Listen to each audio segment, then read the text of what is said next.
Bienvenidos a La Verdad Te Hará Libre, un canal donde buscamos conocer la voluntad de Yahweh en el estudio minucioso de la Biblia, en un esfuerzo por abandonar dogmas y doctrinas de fe tradicionales, enseñando la verdad original expresada en la totalidad de las Sagradas Escrituras. Mi nombre es Eduardo Acevedo y les invitamos a descubrir un único testamento.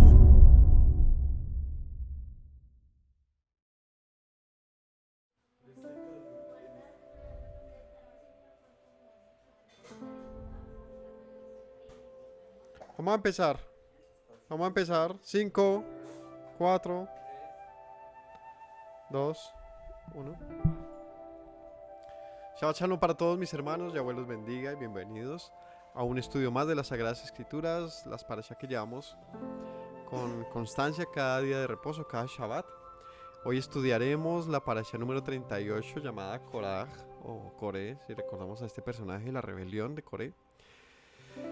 En los capítulos de hoy veremos desde el 16 hasta el 18, o más bien esta parashá abarca esos dos capítulos, pero nos enfocaremos en un punto o en un tema que aparece en el capítulo 18, es decir, al final de esta parashá, que es un tema acerca de los diezmos y para quiénes los diezmos en ese, digamos, pasaje original. Hoy hablaremos sobre el diezmo. Nos trataremos de revisarlo a lo largo de la escritura y de entender para tener claridad, ¿cierto? En varios estudios, muchos, aquí hemos hablado sobre el diezmo, pero está bueno que haya un video exclusivamente hablando sobre esto. Creo que ya tenemos algún par ahí en nuestro canal, pero tenemos tantos videos que simplemente sería en nuestro buscador de nuestro canal de YouTube ahí buscar de pronto diezmos y les aparecerá. Hoy veremos la verdad sobre el diezmo, así lo he titulado, ya que pues acerca del diezmo parece que es un pasaje de interpretación múltiple.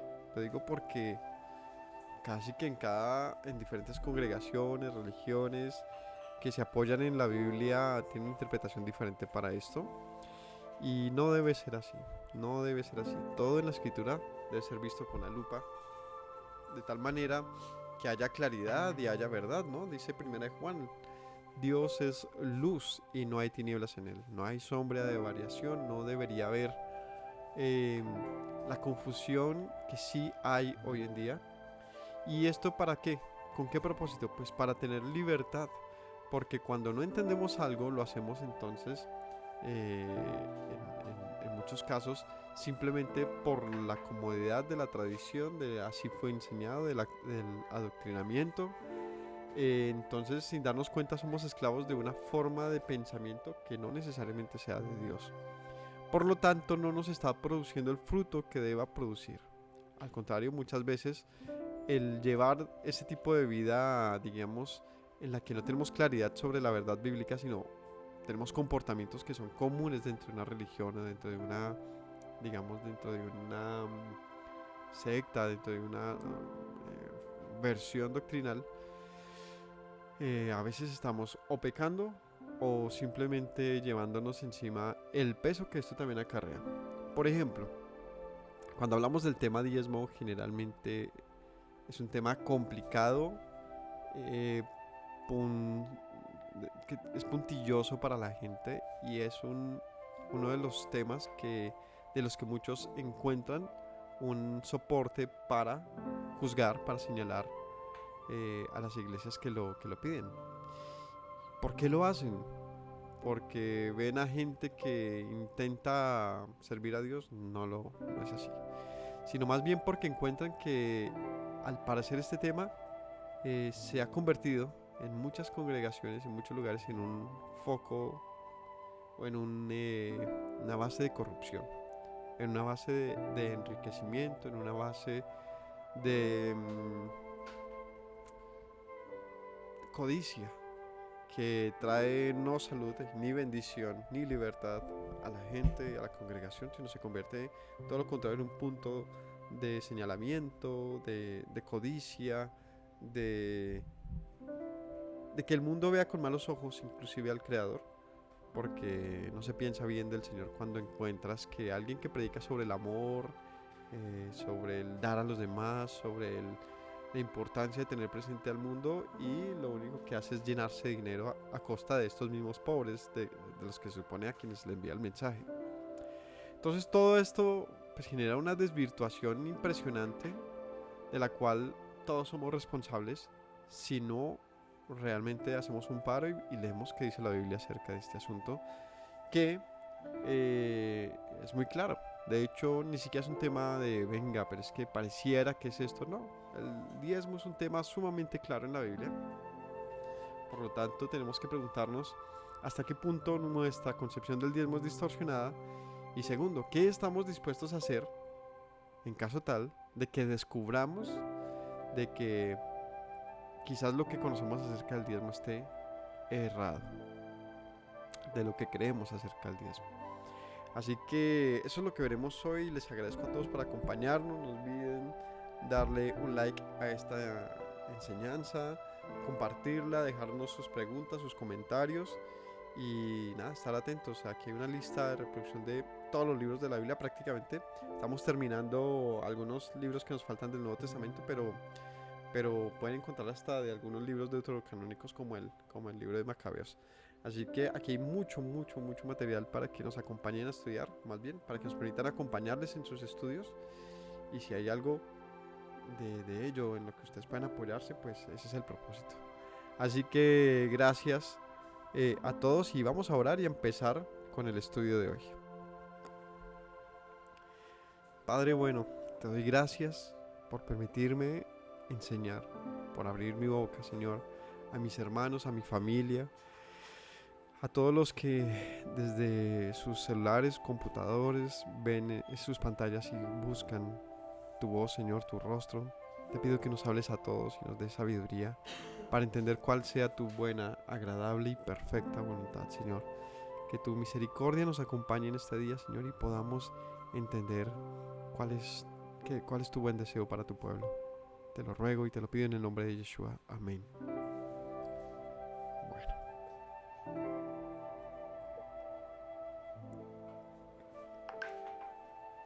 Bueno, el tema del diezmo, como les mencioné, lo encontramos en el capítulo 38 en el capítulo 18 del libro de Números.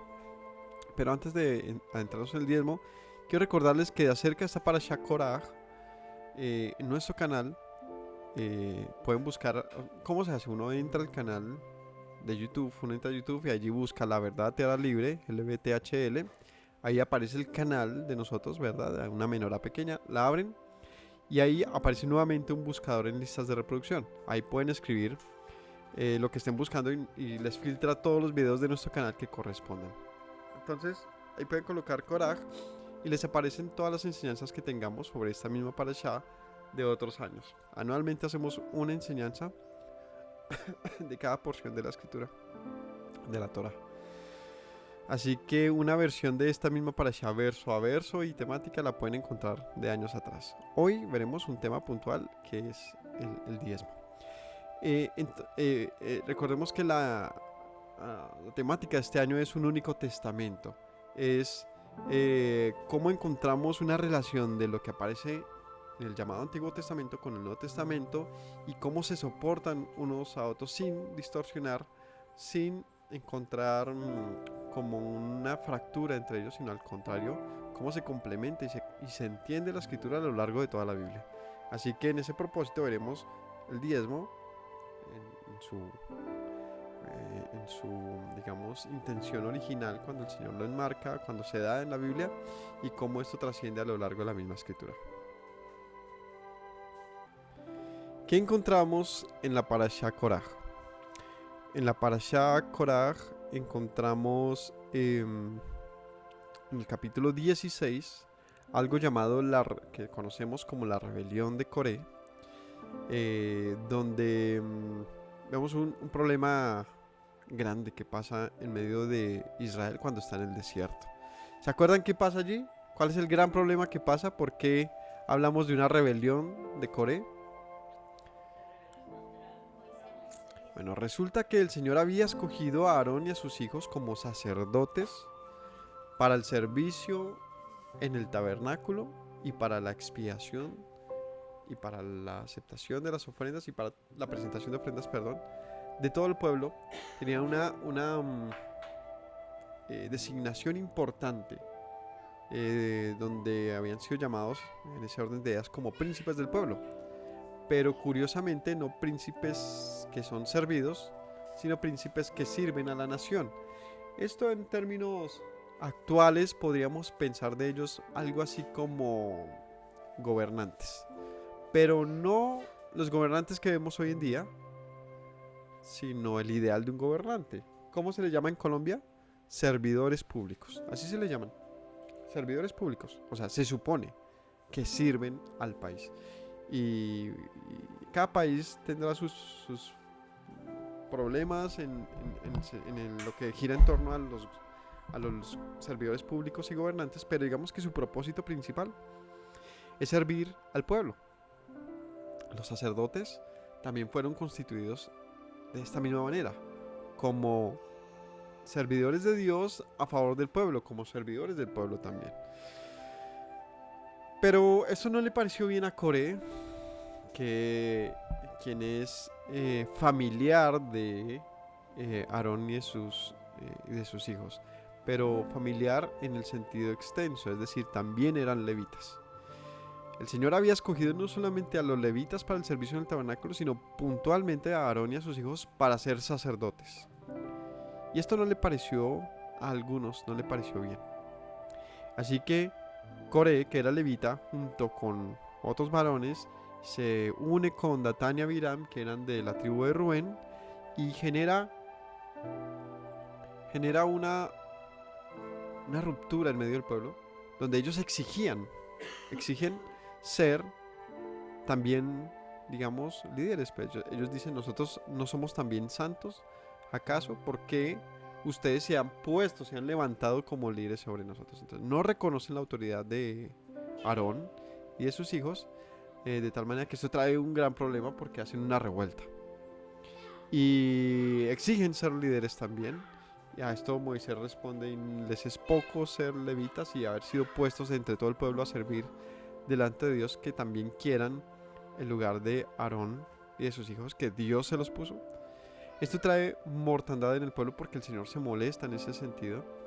Y finalmente, después de todo esto, trae un juicio sobre Coré, Datán y Abiram y sus casas. Un juicio, digamos, de tal evidencia que no solamente mueren, sino que lo hace de tal manera que todo el pueblo se diera cuenta de la providencia de Dios y la soberanía de Dios sobre este asunto. Es decir, la tierra se abre literalmente y los come, es decir, los consume. Si alguien vio la película 2012, que se abrían tremendas rajas y todo lo que había encima terminaba allá en el fondo, algo así. Y viene este asunto de, bueno, pero igual el pueblo sigue teniendo dudas, entonces le exigen a Moisés y Aarón como que no estamos de acuerdo con ustedes, hicieron morir al pueblo, pero no fue tal cosa, sino que el pueblo se rebeló contra Dios, porque le exigían a Dios cuentas de por qué Moisés y Aarón eran escogidos y no todos. Entonces, el Señor manifiesta una vez más a quién había escogido él, de tal manera que aquí viene el capítulo siguiente, que es la vara de Aarón, en el capítulo 17, donde el Señor dice, pues, haz que el pueblo traiga sus varas, una vara por cada tribu, y primero vamos a mirar pues, cuál es la tribu escogida para el servicio. Así que habían 12 varas que fueron puestas dentro del lugar santísimo, y esperaron, y al día siguiente sucede que la vara de Aarón había florecido, reverdecido y había dado frutos. Es decir, había una manifestación a toda costa milagrosa. Y no había manera de que hubiesen cambiado la vara porque estaban marcadas. O sea, se sabía cuál era la de cada quien y una de estas había dado fruto. Y es más, en el desierto, a la manera de ellos, que ya llevaban mucho tiempo allá, encuentre una vara de almendro que allá usted puede usar para reemplazar. No había forma de hacer una trampa allí. El caso es que reverdeció la vara de Aarón, y esto fue una señal de Dios de pues que a él se le había concedido el ser autoridad sobre el pueblo, pero tengamos presente, ni siquiera había sido llamado como un juez sobre la nación, sino como un servidor de parte del Señor que tenía una labor muy importante. No sé si tenemos o no claro cuál es la labor de un sacerdote, pero creo que es una de las grandes distorsiones que encontramos en las religiones. Los sacerdotes, ¿qué son? ¿Qué hacen ellos? Porque se les han consignado deberes y otras se les han restado. Y estas deberes y funciones de un sacerdote de la escritura, un sacerdote hijo de Aarón, se le han transpuesto incluso a otras personas en las diferentes religiones, y es uno de los puntos que nos va a hacer entender el por qué al día de hoy la mayoría de congregaciones cristianas, muchas también judías, sinagogas y ¿cómo se llama esto? Grupos, comunidades, recogen los diezmos de una u otra manera, adjudicándole al pastor o a los líderes el ser sacerdotes de Dios.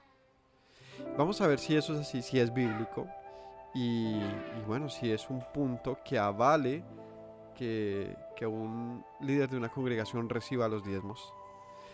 En el capítulo 18 entonces ya se va a hablar, estos son los capítulos que están conectados, y aquí está hablando de los levitas y sacerdotes. Ya supimos quiénes son los levitas, ya supimos quiénes son los sacerdotes, por lo que acontece en el capítulo 16 y 17, cómo el Señor tuvo que incluso traer mortandad al pueblo para que entendiese, porque el pueblo estaba dispuesto a la rebelión, estaba dispuesto a hacer un golpe a Moisés y Aarón.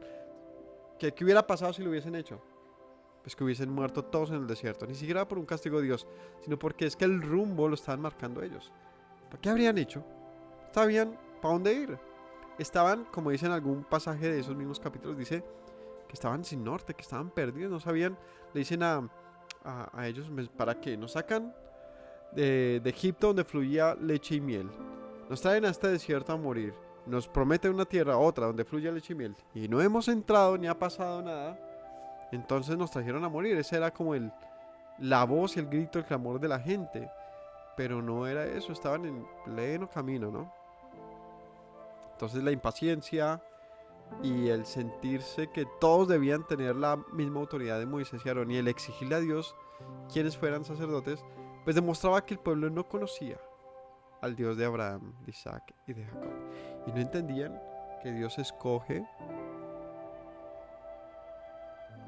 que el Señor hace una elección particular, y que quien ha de servir al Señor a la manera de un Moisés y un Aarón viene una elección de Dios. Tú no puedes autoelegirte, ¿sí? Yo no puedo decir, ahora yo soy Moisés y voy a liberar a mi pueblo Colombia. Pues hágalo, a ver cómo le va. Seguramente no va a encontrar respaldo ni de Dios ni de la gente.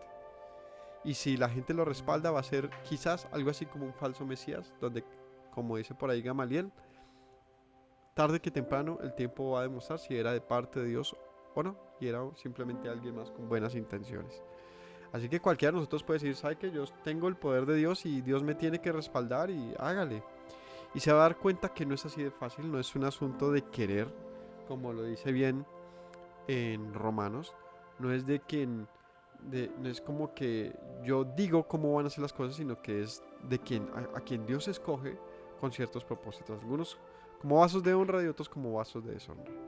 Así que en nuestra intención podemos desear mucho y podemos inclusive alcanzar mucho, pero de ahí a querer traspasar la autoridad de Dios o tener a Dios como siervo, decirle a él qué tiene que hacer o no conmigo, ahí sí estamos en un grave problema, porque no vamos a encontrar eso, y pues eso nos va a hacer fracasar. El capítulo 18 entonces se va a hablar del sostenimiento de estos sacerdotes y levitas, y allí justamente es donde vamos a encontrar el tema de las ofrendas y de los diezmos. Así que vamos a leer este capítulo y entramos en el tema del diezmo. Yahweh dijo a Aarón, tú, tus hijos y la casa de tu padre contigo llevarán el pecado del santuario. Ojo, yo les dije, vamos a entender las funciones de un sacerdote. ¿Listo? Tú, te está hablando a Aarón. Tus hijos, Aarón, y los hijos de Aarón, que eran Eleazar y Tamar, eh, y la casa de tu padre llevarán el pecado al santuario. ¿Cuál es la casa de su padre? Los levitas. Los levitas. Entonces, ¿a quién marca? Al grupo. Levitas y sacerdotes. Llevarán el pecado del santuario, y tú y tus hijos contigo llevarán el pecado del sacerdocio. Entonces, levitas y sacerdotes llevarán el pecado del santuario, y Aarón y sus hijos el pecado del sacerdocio. Claro, ellos eran los únicos sacerdotes y los únicos que tenían una responsabilidad sobre esto. Esto, llevar el pecado, lo podemos traducir o entender como llevarán la responsabilidad. Es decir, de Aarón, de sus hijos y de los levitas era la responsabilidad de todo el santuario, pues el santuario no era movido por Aarón y sus hijos, sino por todos los levitas, designados para ello. La santificación, la purificación del santuario correspondía a todos al grupo, a toda la comunidad, tribu designada para ello. Y del sacerdocio era solamente de Aarón y de sus hijos. Y a tus hermanos también, la tribu de Leví, la tribu de tu padre, haz que se acerquen a ti y se junten contigo y te sirvan. Y tú y tus hijos contigo servirán delante del tabernáculo del testimonio. Entonces le dice a Aarón: estos tus hermanos, los levitas, ellos te apoyarán, te servirán. ¿Cómo así que te servirán? Ellos van a hacer lo que... Van a tenerte como un señor. Es decir, ellos van a trabajar para ti, no a la manera de que Aarón fuese beneficiado con ello, sino que él se podía apoyar y él era la cabeza, el líder, en lo que a las tareas respecta. Él tenía que designar a los levitas. Es decir, los levitas le debían obediencia al sacerdote y al sumo sacerdote. Es decir, le dice el Señor: apóyate en ellos. Ellos son los que te van a colaborar. Van a servir contigo delante del tabernáculo. Guardarán lo que tú ordenes, el cargo de todo el tabernáculo, pero no se acercarán a los utensilios santos ni al altar, para que no mueran ellos y ustedes. Y aquí viene algo interesante. Los levitas, dice, ellos harán lo que tú les ordenes. Ellos tienen la instrucción de Dios de obedecer al sacerdote. Y, ojo, sacerdote, estamos hablando de Aarón y sus descendientes. Aarón y sus descendientes. Aarón, hijo de Leví, y sus descendientes, hijos de Aarón. Nadie más. Aquí no cabe ningún otro sacerdote. Para hablar de otro sacerdote tendríamos que hablar de otro orden. Otro orden. Ejemplo: el sacerdote Melquisedec, que es mencionado en la escritura, que no es un hijo de Aarón, ni es ancestro de Aarón, sino que es un sacerdote que aparece en la escritura sin mayor información, pero el cual los apóstoles nos brindan que de acuerdo a este sacerdote y su orden, es decir, su designación de autoridad, vendría el Mesías, pues Yeshua no es hijo de Aarón directamente.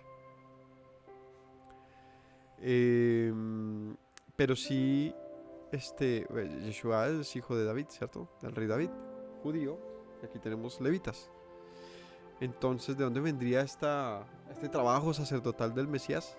Y ahí es donde el apóstol nos lo ayuda a entender, por un orden diferente. Por un orden de un sacerdote que es para siempre, y es Melquisedec, rey de justicia. Y eso es otro asunto que ahorita veremos un punto de él. Entonces, Aarón tenía la instrucción de ordenar a los levitas. En ese orden de ideas, Aarón tenía la responsabilidad de los levitas. Es decir, estos eran un grupo de servidores públicos. Vamos a ponerle ese término. Servidores para el país, la nación de Israel. Los levitas eran los servidores de la nación. Un servicio particular. No es que ellos eran los que iban allá a trabajar en el campo como jornaleros, como esclavos. No, esa no era la tarea. La de ellos era un servicio particular, designados exclusivamente sobre esto, y tenían toda la información de sus funciones. Pues esa era la tarea de Aarón, instruirles sobre qué función tendría cada uno de acuerdo a sus familias.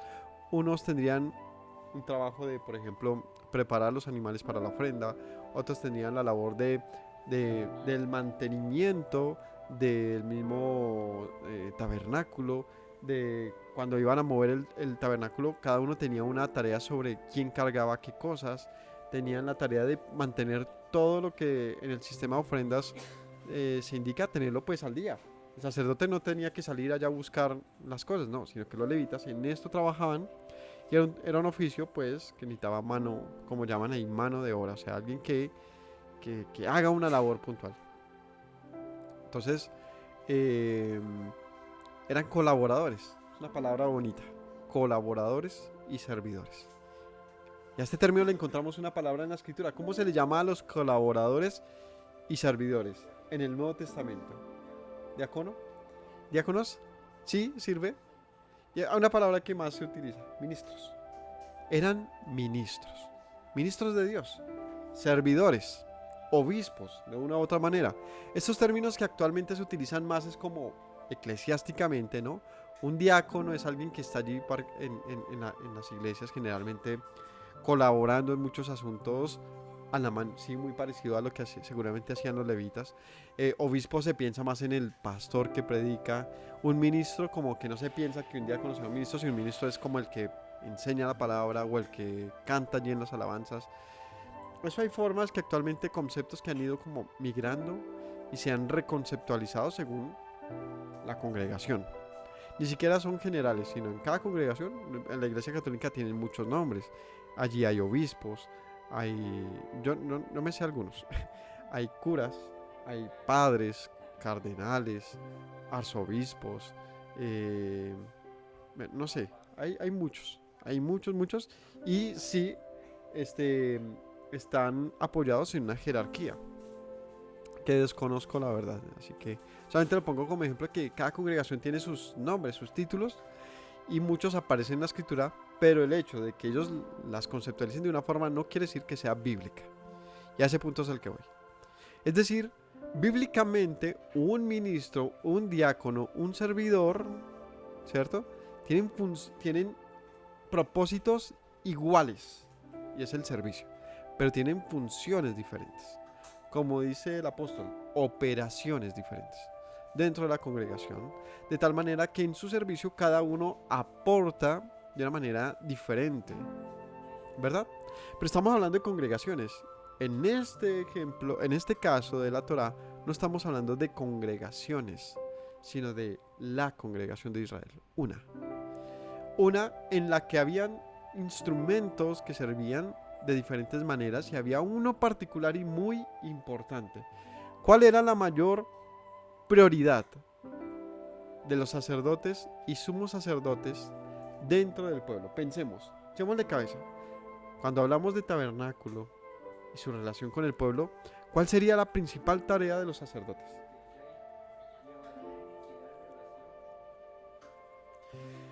Era un asunto de mantener paz delante de Dios y el pueblo. Estos eran mediadores.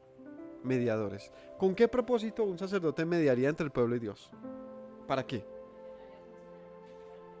¿Para qué? ¿Para conciliarlos? ¿Para qué? Para que no hubiera juicio de Dios. Hay algo más importante más allá de eso. Y solo me dan... Hay algo más. ¿Qué es lo principal? ¿Por qué buscaría un sacerdote que hubiese una reconciliación entre Dios y el pueblo? Dime. Para que Dios permaneciera en medio del pueblo. La tarea de ellos era que la presencia de Dios no abandonara a la nación. Vaya tarea. Literalmente. Literalmente esa era la tarea de ellos. Que la presencia de Dios no abandonara al pueblo. Nada pequeño. Estamos hablando del pueblo escogido de Dios, del cual dijo el Señor, habitaré en medio de ustedes. Si un sacerdote, si el sistema sacerdotal y levítico no operaba correctamente, sencillamente Dios abandonaba el habitaré en medio de mi pueblo, y no solamente porque ellos habrían hecho mal su tarea, sino porque el pueblo tampoco sabría cómo acercarse a Dios. No tendría un lugar adecuado para ello, ya que siquiera en sus corazones tampoco existía esta posibilidad, no había. Así que la tarea de los sacerdotes principalmente es mantener la presencia de Dios en el pueblo. Y para que esto fuera posible, tenían una tarea principal. O sea, no es que, Señor, quédate aquí. no tenían que hacer algo particular. ¿Cómo le digo? O sea, la presencia de Dios más bien dependía de una cosa, y es que el pueblo estuviese en santidad y en comunión con Dios. Y esta comunión era posible mediante algo llamado expiación.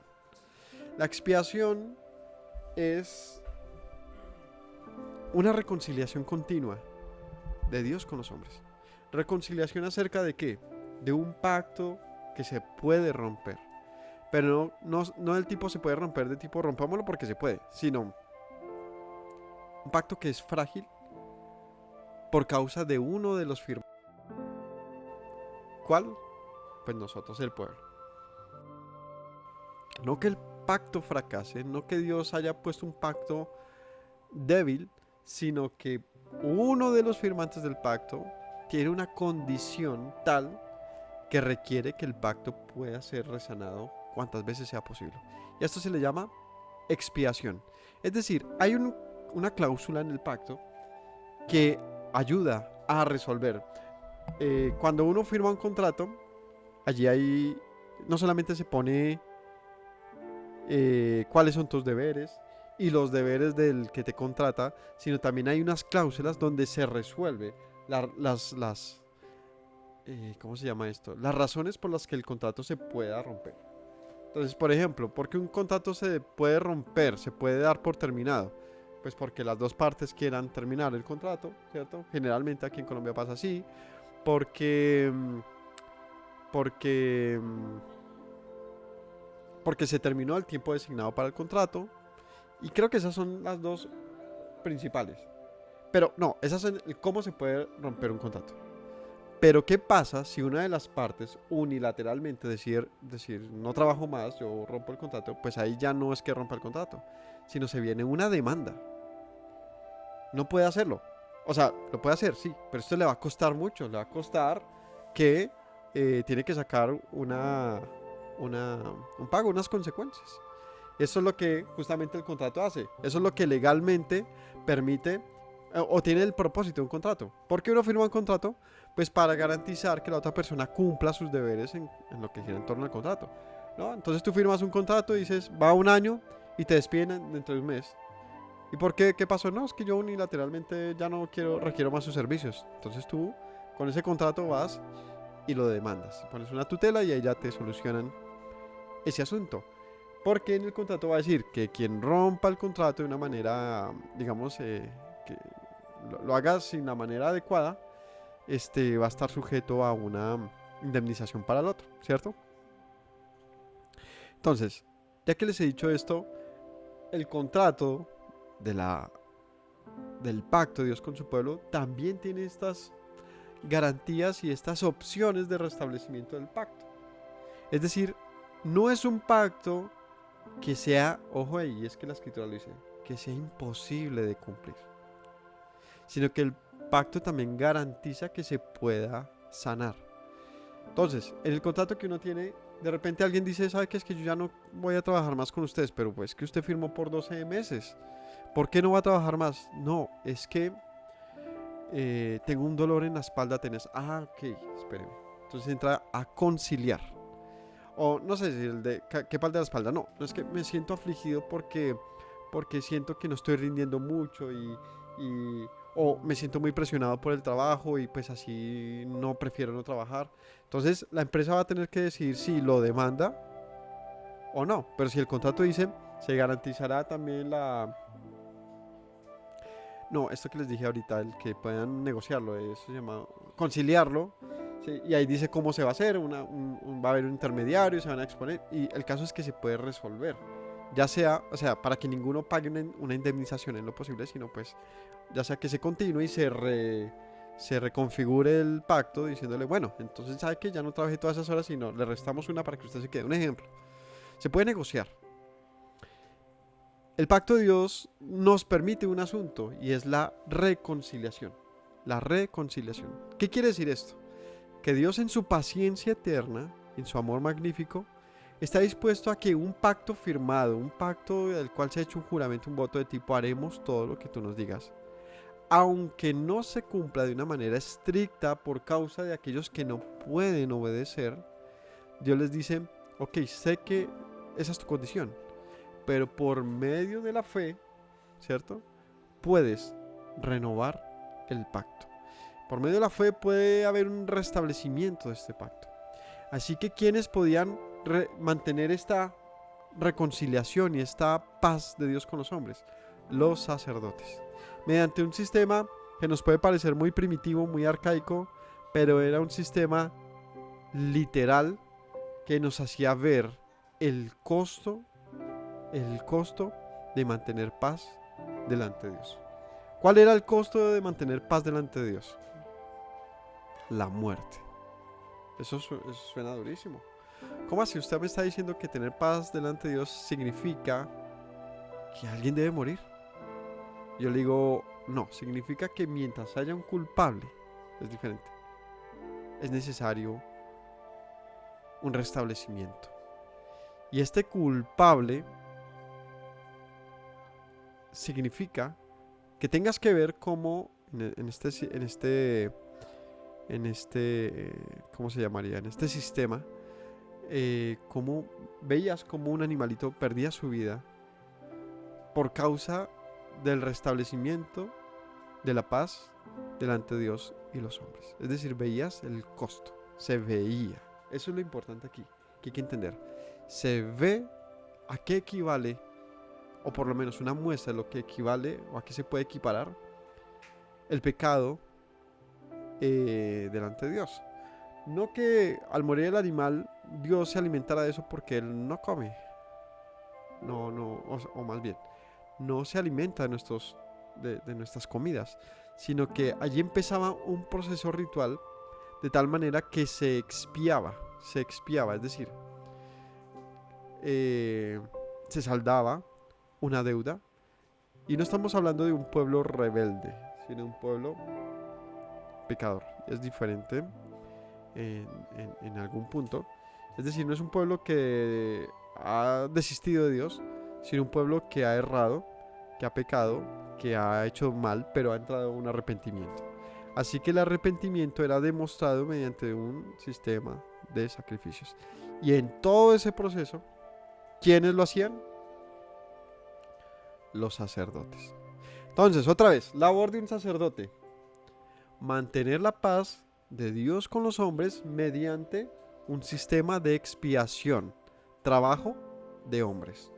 O sea, no es que venía Dios y sacrificaba algo, no, el hombre lo hacía.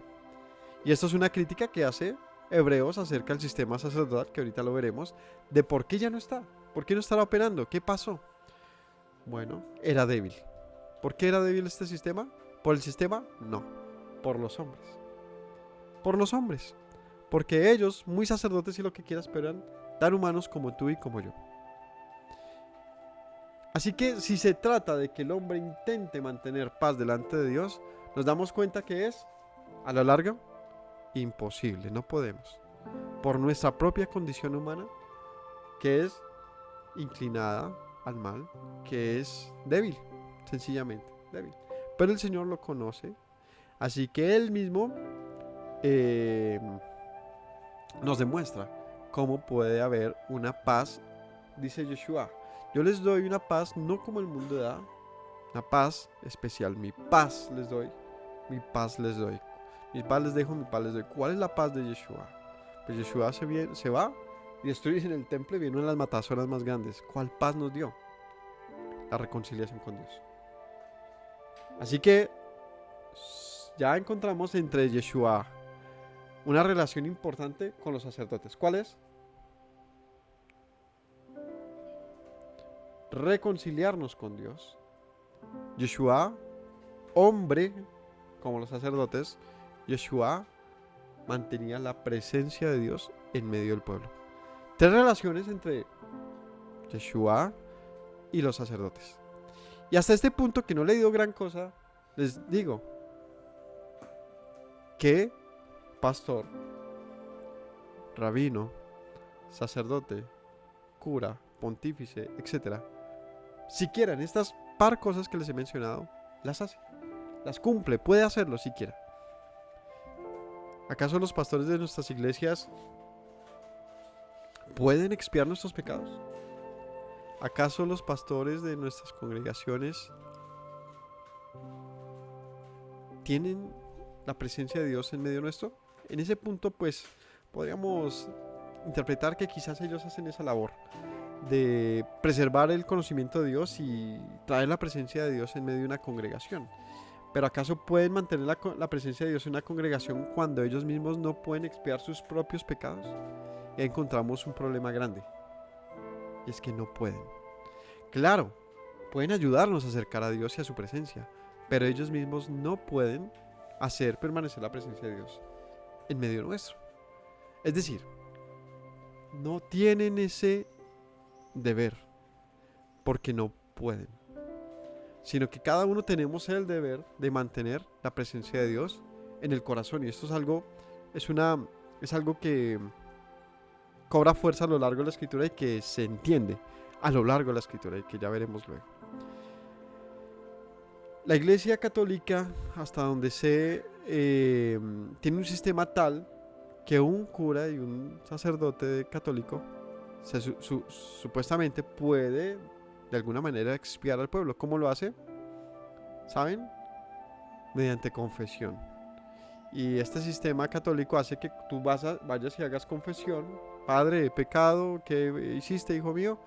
Vi a la mujer de mi prójimo. Él le dice, bueno, ve y haz 10 Padres Nuestros, 2 Ave Marías. Y no sé qué es lo que dice. Eres absuelto y ya, se va. Y ellos tienen un dogma donde pueden expiar a la gente. Indulgencias. Hay muchas, o sea, eso tiene mucha historia. Que otras digo, yo la verdad no la conozco muy bien, pero sí algo conozco lo suficiente como para decirles que a pesar de que tienen un sistema, pues es bíblico, primero. Segundo, esto los sustituye como hijos de Aarón, o los ponen en el lugar. Y tercero, entonces dado que hacen esto, pueden entonces recibir diezmos o las ofrendas, pues en parte es lo que han hecho mediante dogma para asumir ese rol. Es decir, para decir, bueno, somos sacerdotes, sí, claro. Traemos la presencia de Dios al pueblo y mediante confesión hacemos que el pueblo restablezca su paz con Dios. Y ojo, esto tiene un apoyo bíblico medianamente porque se apoya en algunos versos y tengo que decirlo así, tergiversados de la escritura. Pongo el ejemplo, el tema de confesados, ¿no? Dice un pasaje de los apóstoles donde dicen que hagamos confesión de nuestros pecados unos a otros, confesemos nuestros pecados. Ese es un punto. El otro, donde dice Yeshua, que todo lo que atemos en la tierra será atado en los cielos y lo que desatemos será desatado. Que por lo tanto, si retenemos los pecados de los hombres, serán retenidos, pero que si los perdonamos, serán perdonados. Así que de algunos pasajes como estos, arman base para decir, bueno, debe haber alguna autoridad que pueda entonces retener o liberar los pecados de la gente. Por lo tanto, un sacerdote cristiano, católico, perdón, que es sucesivamente, a su modo de entender, ¿no? Sucesivamente designados de Dios desde la orden de los apóstoles, pues tienen entonces el deber y la autoridad para liberar los pecados del pueblo. Pero esto es un asunto, como les digo, es un dogma. ¿Qué quiere decir esto? Que tiene un apoyo bíblico, pero que ha sido reinterpretado de tal manera que les permita generar una doctrina. Y esta es la doctrina de la confesión de los pecados. Que para eso haría falta que veamos una enseñanza completa. Pero simplemente, ya que lo mencioné, les digo, esto se trata de que tú tienes el deber y la autoridad de perdonar a tu hermano que ha pecado contra ti. Y puedes retenerle su pecado o puedes liberarlo. ¿Cómo? Perdonándolo. Porque en esos pasajes Yeshua dice, porque si ustedes no perdonan a sus hermanos, tampoco serán perdonados, pero si ustedes perdonan, serán perdonados.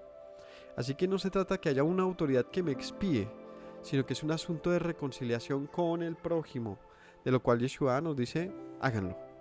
háganlo, reconcíliense con su prójimo mientras se puede, antes de que éste vaya y los denuncie.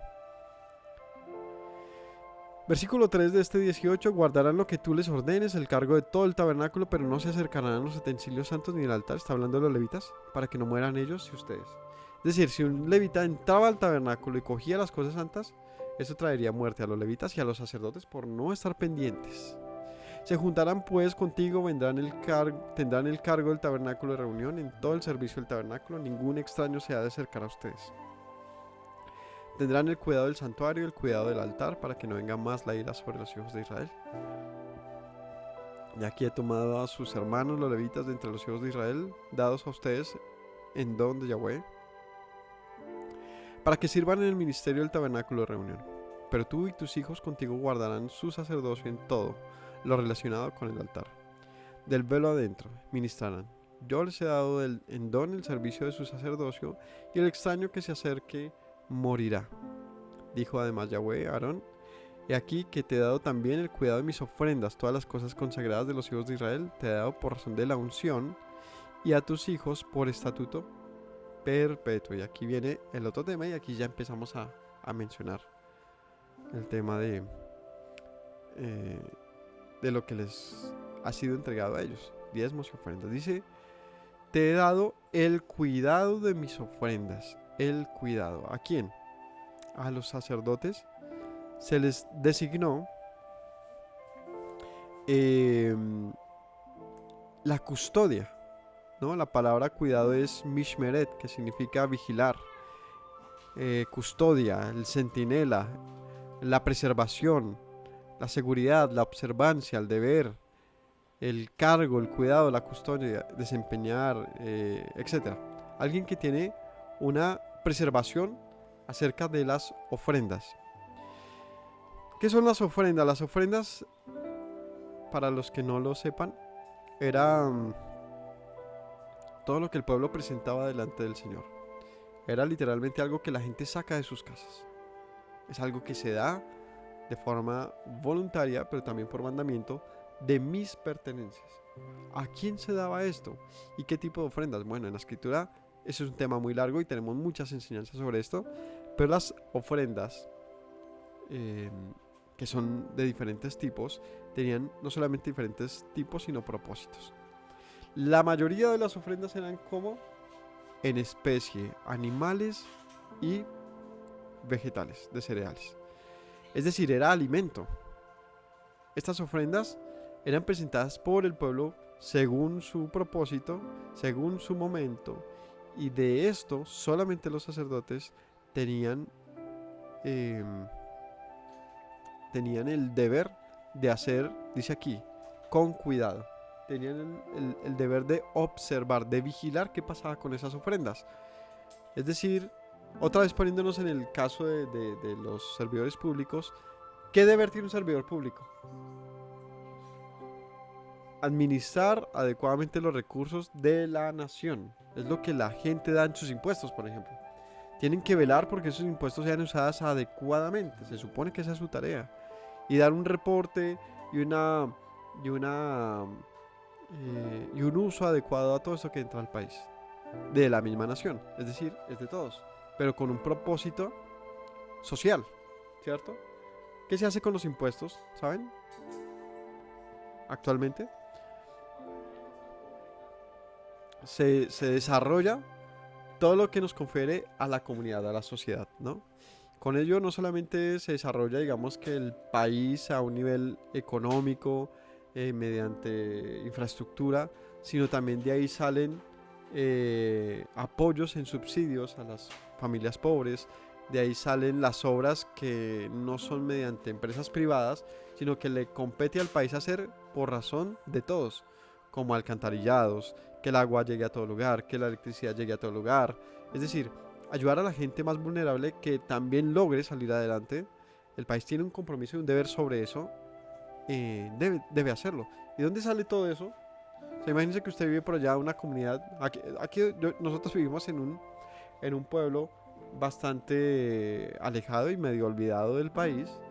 Y usted ve aquí sí las vías como muy dejaditas, como muy fácil. Uno que es lo que dice, cómo se roban la plata del gobierno, ¿no? Porque se supone, uno asume, que el gobierno con todo lo que le entra debería designar un dinero para esta parte. De lo cual hay que puros campesinos que no tendrán dinero para eso. ¿Y por qué esperamos que nos dé el gobierno? Pues porque los dineros públicos son para ese uso. Entre muchos, para ese uso. Es decir, para algo que nos compete a la comunidad, a todos. Los sacerdotes tenían ese mismo derecho, garantizar que lo que corresponde a lo consagrado tenga el uso adecuado. No podía usarse de ninguna manera indebida, porque si no traería unas consecuencias devastadoras. Dice aquí: les he dado el cuidado de las ofrendas, todas las cosas consagradas de los hijos de Israel, te he dado por razón de la unción, y a tus hijos por estatuto perpetuo. ¿Cómo así por razón de la unción? Pues porque tú eres el escogido, eres el ungido, eres quien tiene el orden de la preservación. ¿Hasta cuándo? Aquí viene una palabra clave: por orden, por estatuto perpetuo. Esto significa que mientras esté el tabernáculo, mientras esté este contexto de un tabernáculo y de un pueblo reunido por tribus o el pueblo de Israel, los hijos de Aarón, ellos tienen este deber. ¿Cuál? Ellos serían los encargados de recibir las ofrendas. Pero ¿qué pasa si no hay tabernáculo y no hay pueblo y no están en Israel y nada? Pues todo esto simplemente no existe, no se puede, por razón de contexto. No se puede hacer esto. No se puede simplemente transportar a otro panorama y decir, bueno, es que aquí tenemos una iglesia que se llama el tabernáculo y pues vivimos ¿dónde? Pues Belén, en Bogotá, y pues es un nombre también bíblico, y pues aquí hay un sacerdote que se llama Aarón, un pastor llamado Aarón. Entonces, como también es, entonces, que reciba las ofrendas. No, eso es falso, todo eso es falso, no se puede. ¿O cuál es tu apellido? No, Levi's. Ah, es un hijo de Levi, entonces pues no, nada de eso. Esto será tuyo de las ofrendas de las cosas santas. Ahora le dice, tú estás encargado de todo esto, pero esta parte será tuya. De la ofrenda de las cosas santas reservadas del fuego, es decir, de lo que no es consumido hasta... Bueno, ¿qué se hacía con las ofrendas generalmente? Se degollaba el animal o se recibía la ofrenda de cereal, se mecía y se colocaba en una parrilla, y con esto se hacían asunto de... se asaba. Se ponía la carne a asar en sus partes según los cortes que ordena la escritura, y la ofrenda de cereal también, con ella se hacía unas tortas, unos panes, y a cocinar. ¿Para qué se prepara pan? Pues para comerlo. ¿Para qué se asa una carne? Para comerla.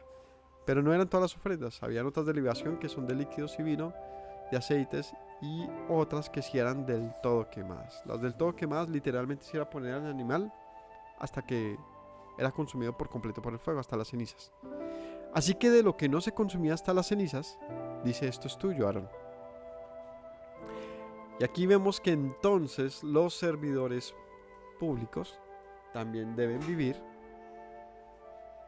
de los aportes públicos. Es decir, y es que nos funciona porque sí vemos cómo la escritura de una u otra manera ha sido adaptada a diferentes formas de nuestras constituciones. Es decir, esto que nos parece muy moderno, muy una evolución del sistema de gobierno, les digo que bíblicamente ya existía hace miles de años. Ya existía. Y es que quienes sirven a la nación y trabajan para la nación también viven de la nación. Entonces simplemente es para que veamos un poquito de cómo este sistema es sabio y funciona incluso para los días de hoy. Pero en lo que respecta a ellos, no tomaban todo, sino dice, a ellos de lo que se presentaba, ellos también podían alimentarse. Esa es la palabra, alimentarse. Y encontramos un claro límite de lo que es la alimentación. Cuando el pueblo estaba en el desierto, le pidió al Señor carne porque estaba cansado de comer maná y solamente tenían maná y más nada, y piden carne, el Señor les envía codornices, y ellos acumularon codornices, tanto que estaban vomitándose lo que habían comido. El Señor les mandó juicio por esto, por su codicia. Así que pensando en un sacerdote, ¿hasta dónde un sacerdote debía alimentarse de lo que él puede comer? pues lo necesario. Porque de lo contrario era una demostración de codicia que evidentemente no le gusta al Señor. Así que ahí empezamos a encontrar varias diferencias sobre los líderes de las congregaciones. La primera, ni son hijos de Aarón. Segunda, no pueden mantener la presencia de Dios en medio de una congregación. Tercera, no pueden expiar a un pueblo. Cuarta, son codiciosos. No digo todos, pero muchos. Porque no les basta, aún pensando que listo, es que quizás el diezmo es para nosotros. No les basta con tener un sustento. No les basta con eso. Sino que se hacen llamar hijos del rey, se hacen llamar que tienen todas las bendiciones y que el que dio 10 le da 100 y un poco de citas fuera de contexto para decir, pues Dios no quiere que yo tenga un salario, Él quiere que yo sea multimillonario. Y entonces no, ¿por qué Dios va a querer que yo tenga una moto cuando puedo tener 3 camionetas? ¿Por qué el Señor va a querer que yo tenga un apartamentico cuando puedo tener 3 fincas? Y un poco de cosas que definitivamente son una burla por completo al prójimo que necesita y a Dios, que ha construido un sistema o construyó un sistema en favor del pueblo y no de los líderes.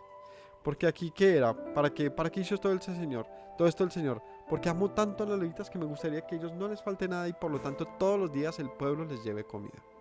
No era eso el asunto. Lo hizo el Señor por amor del pueblo. Toda ofrenda de ellos, todo presente suyo, toda expiación por el pecado de ellos y toda expiación por culpa de ellos que me han de presentar será cosa muy santa para ti y tus hijos. Ahora, de las ofrendas reservadas y de las expiaciones, dice, esto será tuyo y será muy santo, muy consagrado. En el santuario la comerán, todo varón comerá de ella, cosa santa será para ti. Se hacía como con reverencia, con temor, y se alimentaba de las ofrendas de expiación. ¿Por qué se alimentaría uno de una ofrenda de expiación? Volvamos al asunto gráfico de esto. ¿Por qué el Señor pone a morir animales? Es que Dios es muy salvaje, dicen muchos.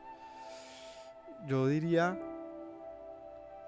que intenta siempre hacernos entender el costo de nuestros actos. Y es que el pecado representa nuestra separación con Dios. El Señor te dice, yo no quiero estar separado de ti. Por lo tanto, cambia, repara, reconstruye, restaura, restituye. Porque lo que haces es equivalente a tu propia muerte. Entonces el hombre dice, pero ¿cuál muerte? Si cuando yo muera, habrá pasado mucho tiempo y no sé qué pase más allá de eso. Entonces el Señor dice, pues podrías morir hoy mismo. Entonces tú le dices, yo no quiero morir hoy. Entonces el Señor dice, presenta un animal como expiación o muere hoy. Y el hombre le dice, aquí tengo el cordero que me pediste. Pero tenías 10, ahora tienes 9. Bueno, está costoso. Pum, lo matas, lo comes, rico, sabroso. Él murió por causa tuya, pero ahora no tienes 10 corderos, tienes 9. Al día siguiente, Señor, perdóname, he pecado nuevamente. ¿Y ahora qué vas a presentar? O sea que tus corderos se te fueron por causa de tu pecado. ¿Vemos la gráfica? Es decir, el costo de nuestro pecado se veía reflejado literalmente en la economía del pueblo. En la economía del pueblo. De tal manera que la muerte no era solamente ver morir a un animalito, sino también era ver reducir mi propia economía. Y el Señor dice, pues tenemos que estar a paces, una relativa paz, ¿no? Es decir, yo estoy dispuesto a pasar por alto tus pecados, pero es necesario que entiendas el costo del pecado. Y de una manera literal, de una manera muy gráfica, le hace entender al pueblo que no era lo ideal pecar, que no tenía sentido, porque esto equivalía a ver reducir, y ahí sí cabe la palabra, ver diezmar a tus bienes. Así que resultaba mejor que pues no pecar. Por eso dice la escritura, porque al Señor no le agradan sus sacrificios, sino que ustedes hagan lo correcto, la obediencia. No quiero yo vuestro sacrificio, sino vuestra obediencia. ¿Qué quiere decir? Que al Señor no le gustaban los sacrificios, a Él no le gustaba, él no prefiere, o sea, la idea no es que el Señor necesite comida, no se trataba de esto, se trataba de que la nación cobrara conciencia de que cuesta fallar, de que cuesta mucho mantenernos alejados de Dios, si es que queremos estar reconciliados con Él. Porque si tampoco quiero, yo digo, pues ¿para qué va a morir un animal? ¿Para qué voy a diezmar mis alimentos? Pues yo quiero vivir como yo quiera vivir, Dios verá si me perdona o no. Significa entonces que Dios dirá, ok, no pasa nada, tu vida será pedida. Y sencillamente esa persona dejará de ser. Ciclo de la vida. Nace, come, se alimenta, ¿no? Se reproduce y muere. Todos nos sentimos a gusto en eso, quizás. Pero hay otros que no nos sentimos a gusto en eso. Y decimos, yo quiero tener paz con Dios, porque yo valoro la vida que Él me dio. Y sí, creo en la eternidad. Sí creo en que Él quiera mi preservación. Así que si Él quiere mi preservación, tengo que entender entonces el costo de la vida. ¿Entendemos? Le dice a Aarón, comerán de ello. Es decir, cuando tú comías del animal, y de hecho la persona que presentaba la expiación también comía de él. O sea, si yo llevaba un animal, el animal moría y había una participación sobre estos animales en diferentes tipos de ofrendas. De tal manera que es como poner la mano sobre el animal y decir, pues, yo sé lo que cuesta. Y como siempre les he dicho, esto es una reflexión que tenemos que hacer cuando comemos. El comer significa que otro muere por causa de mí. A nos parece esto muy salvaje. Uy, sí, pero es que todos los días lo hacemos. Ese pollo que te pones en tu plato, ese pedazo de carne equivale a la muerte de una res, de un animalito. ¿Y para qué murió? ¿Porque somos salvajes? No. Murió para que yo viva. Este ejercicio de los sacrificios lo vemos todos los días. Lo único que pasa, no, más bien, esto pasa todos los días. La única diferencia con esta época es que no lo vemos. Tú vas a la carnicería y ya está la carne picada, cortada, está lista, los huevos en cubetas, la leche en caja o en bolsa, ya está todo listo. No, lo que te vistes ya lo compraste, ya tus zapatos de cuero, ya listo. Nunca viste cuando la res fue un becerrito, creció, fue enjaulado, estuvo en máquinas, la procesaron, luego pasa a un sistema de la despellejan, la diseccionan, luego lavan esta carne, la empacan, la ponen muy linda, muy provocativa, la ponen en un supermercado. Nunca te enteraste de ese proceso, pero fue un sacrificio para que tú vivas, para que vivas. En efecto, la comida está puesta, es un debate complicado. ¿Comemos o no carne? Bueno, ¿está puesta para qué? ¿Para disfrutarla? Y ahí tenemos un problema grave. No debe ser usada por el disfrute. Se disfruta comiendo, claro que sí, pero no debe ser usada para el disfrute. Porque ahí entramos en un problema más grande que aquellos que critican la Biblia. Y es que tú matas por el disfrute de su comida. Y eso es más complicado aún. Porque deberías hacerlo en esencia. Estar dispuesto a matar a otro ser vivo es porque yo necesito vivir. Y yo pondero mi vida como principal sobre el otro. Si primero ya diste ese paso, que ni siquiera es un asunto de que nosotros como humanos seamos superiores, sino que se ordena en toda la naturaleza. Tú ves al tiburón comiéndose al otro porque él pondera su propia vida por encima. Y ves a la vaca comiéndose todo lo que ve, la hierba, porque pondera su vida como mayor que el prado. Y a ese pescado que se lo comió el tiburón se comió otro más pequeño, etc. Es una forma que se llama supervivencia. Así que mediante un asunto tan sencillo biológico como la supervivencia decimos, tengo que comer o si no me muero. Significa que tienes que tomar la decisión. Si muere un animalito, para que tú vivas, sí, entonces respeta su vida. ¿Qué es lo que dice aquí? Eso es algo muy consagrado y se tiene que hacer con respeto. Pero que ahora pensemos que la Biblia es una salvajada porque se morían muchos animales, pues créanme que era un pueblo muy grande para alimentarse también. Era alimento, se comía. La única diferencia es que era público, tú veías este proceso, por lo tanto entendías el valor de la vida. Hoy en día tengo una crítica para esto y es que no se ve. Y tú nunca ves cómo pasan todos los animales y ahí es donde vienen los ambientalistas y animalistas y dicen esto es una salvajada. Esto sí es una salvajada. Es un procesamiento por millones de animales para que tú disfrutes de un plato de comida. Y esto es algo complicado, sencillamente dejo ese punto, es complicado. Pero sí es, el problema de todo esto es que nosotros no nos pongamos también en una actitud más crítica de entender entonces qué pasaba en la Biblia. Y simplemente se ha tomado esto como un asunto de salvaje, de un dios salvaje, de un pueblo salvaje, de muerte. No, es más que eso. Tienes que bajarle a la predisposición y a los prejuicios y más bien entender el propósito de esto. ¿Entendemos? Eh, uy, sí, morían muchos. Pasajes que dicen murieron y fueron sacrificados 3000 bueyes y ovejas. Bueno, pregúntate para que esta sociedad, este pueblo o esta ciudad tuya pueda todos los días tener un plato de comida con carne, ¿cuántos diariamente, becerros, vacas, etcétera, mueren?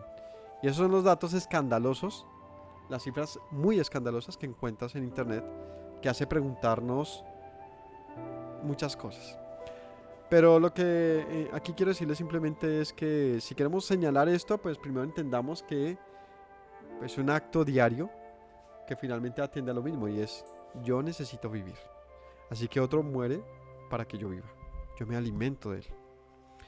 Es un acto que más allá de ser doloso, es un asunto también en lo que debemos encontrar una dependencia.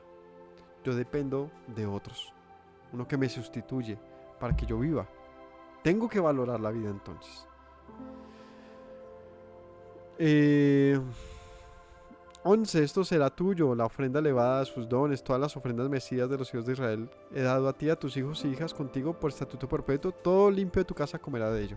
De aceite, de mosto, de trigo, todo lo más escogido, las primicias de ello que presentan a Yahweh, para ti las he dado. Las primicias de todas las cosas de la tierra de ellos, las cuales traerán a Yahweh, serán tuyas. Todo limpio de tu casa comerá de ellas. Todo lo consagrado por voto en Israel será tuyo. Todo lo que abre matriz de toda carne se ofrecerá a Yahweh. Así de hombres como de animales será tuyo. Pero harás que se redima el primogénito del hombre, también harás redimir el primogénito del animal inmundo. De un mes harás efectuar el rescate de ellos conforme a tu estimación, por el precio de 5 ciclos, conforme al ciclo del santuario, que es de 20 jeras. Pero el primogénito de vaca, el primogénito de oveja, el primogénito de cabra no redimirás. Santificados son, la sangre de ellos rociarás sobre el altar, y quemarás la grosura de ellos, ofrenda encendida en olor grato a Yahweh. La carne de ellos será tuya, como el pecho de la ofrenda mecida, como la espaldilla derecha será tuya. Todas las ofrendas elevadas de las cosas santas de los hijos de Israel que ofrecieron a Yahweh, las he dado para ti, para tus hijos, para tus hijas, contigo por estatuto perpetuo. Pacto de sal perpetuos delante de Yahweh para ti y para tu descendencia contigo. Estoy leyendo rápido porque ya viene la parte detallada de qué se ofrecía y cómo se mecía. Pero lo que estamos viendo acá es que, bueno, ¿y para qué tantos animales? Sí, es que era el alimento del sacerdote, de los sumos sacerdotes, que no era uno o dos. En este momento sí, era Aarón y sus 2 hijos. Pero esto, a lo largo del tiempo, encontramos que habían tantos que se tuvieron que formar órdenes. Y aquí viene, por ejemplo, el orden sacerdotal dado por David, donde habían tantos sacerdotes que se distribuían por semanas o por 15 días dentro del año. O sea, por familias. La familia de tal, sus sacerdotes van a servir de este mes a este mes, de esta semana a esta semana. Luego viene siguiente orden, servirán para este y este rango. Siguiente, este y este rango. Es decir, había una distribución sacerdotal porque naturalmente había una reproducción, un crecimiento de sacerdotes. ¿Ellos qué comían? Pues de todos estos animales según lo que corresponde. ¿Quiénes? Ellos y sus casas, sus esposas, sus hijos e hijas. Hijos e hijas que podrían ser contados por docenas, por cada familia. Bueno, es que ahora tenemos que no es que llega un dinero que es para unos pocos. No, era para muchos en un sistema. Ojo, es algo grande, es algo que ya se convierte incluso masivo. Yahweh dijo a Aarón, de la tierra de ellos no tendrás heredad. Y aquí viene un punto clave también para ver. Uy, pero tan bacano, ¿no? Tienen terrenos, tienen cultivos, tienen trabajos y además del servicio les llega mucho. No, es que aquí viene la razón de todo esto. Yahweh dijo a Aarón, de la tierra de ellos no tendrás heredad. Es decir, cuando lleguen a la tierra prometida, entre todo el pueblo, todos van a tener sus heredades, es decir, una herencia eh, terrenal. ¿Cómo se le llama esto? Tendrán una porción de terreno, pero ustedes no. Ni entre ellos tendrás partes. No está la tribu de... Aquí está la porción de los Leví, de los judíos, de los de Rubén, de Simeón. Y aquí los levitas no existe tal cosa. Los levitas no tendrían una heredad. Yo soy tu parte, dice el Señor, tu heredad en medio de los hijos de Israel. Y aquí viene un pasaje que resulta ser muy tierno, muy bonito de leer. No vas a tener heredad porque yo seré tu heredad. Y esto es algo exclusivo y diferente, porque si comparamos un terreno, una promesa de este tipo, a algo celestial como lo es el Señor, diría uno, pues qué privilegiados son. Y aquí yo he dado a los hijos de Leví todos los diezmos en Israel por heredad. Y entonces, ¿qué le da el Señor? Listo, los sacerdotes comen de todo esto. ¿Y los levitas qué? Pues a ellos les he dado todos los diezmos en Israel por heredad, por su ministerio, por cuanto ellos sirven en el ministerio del tabernáculo de reunión.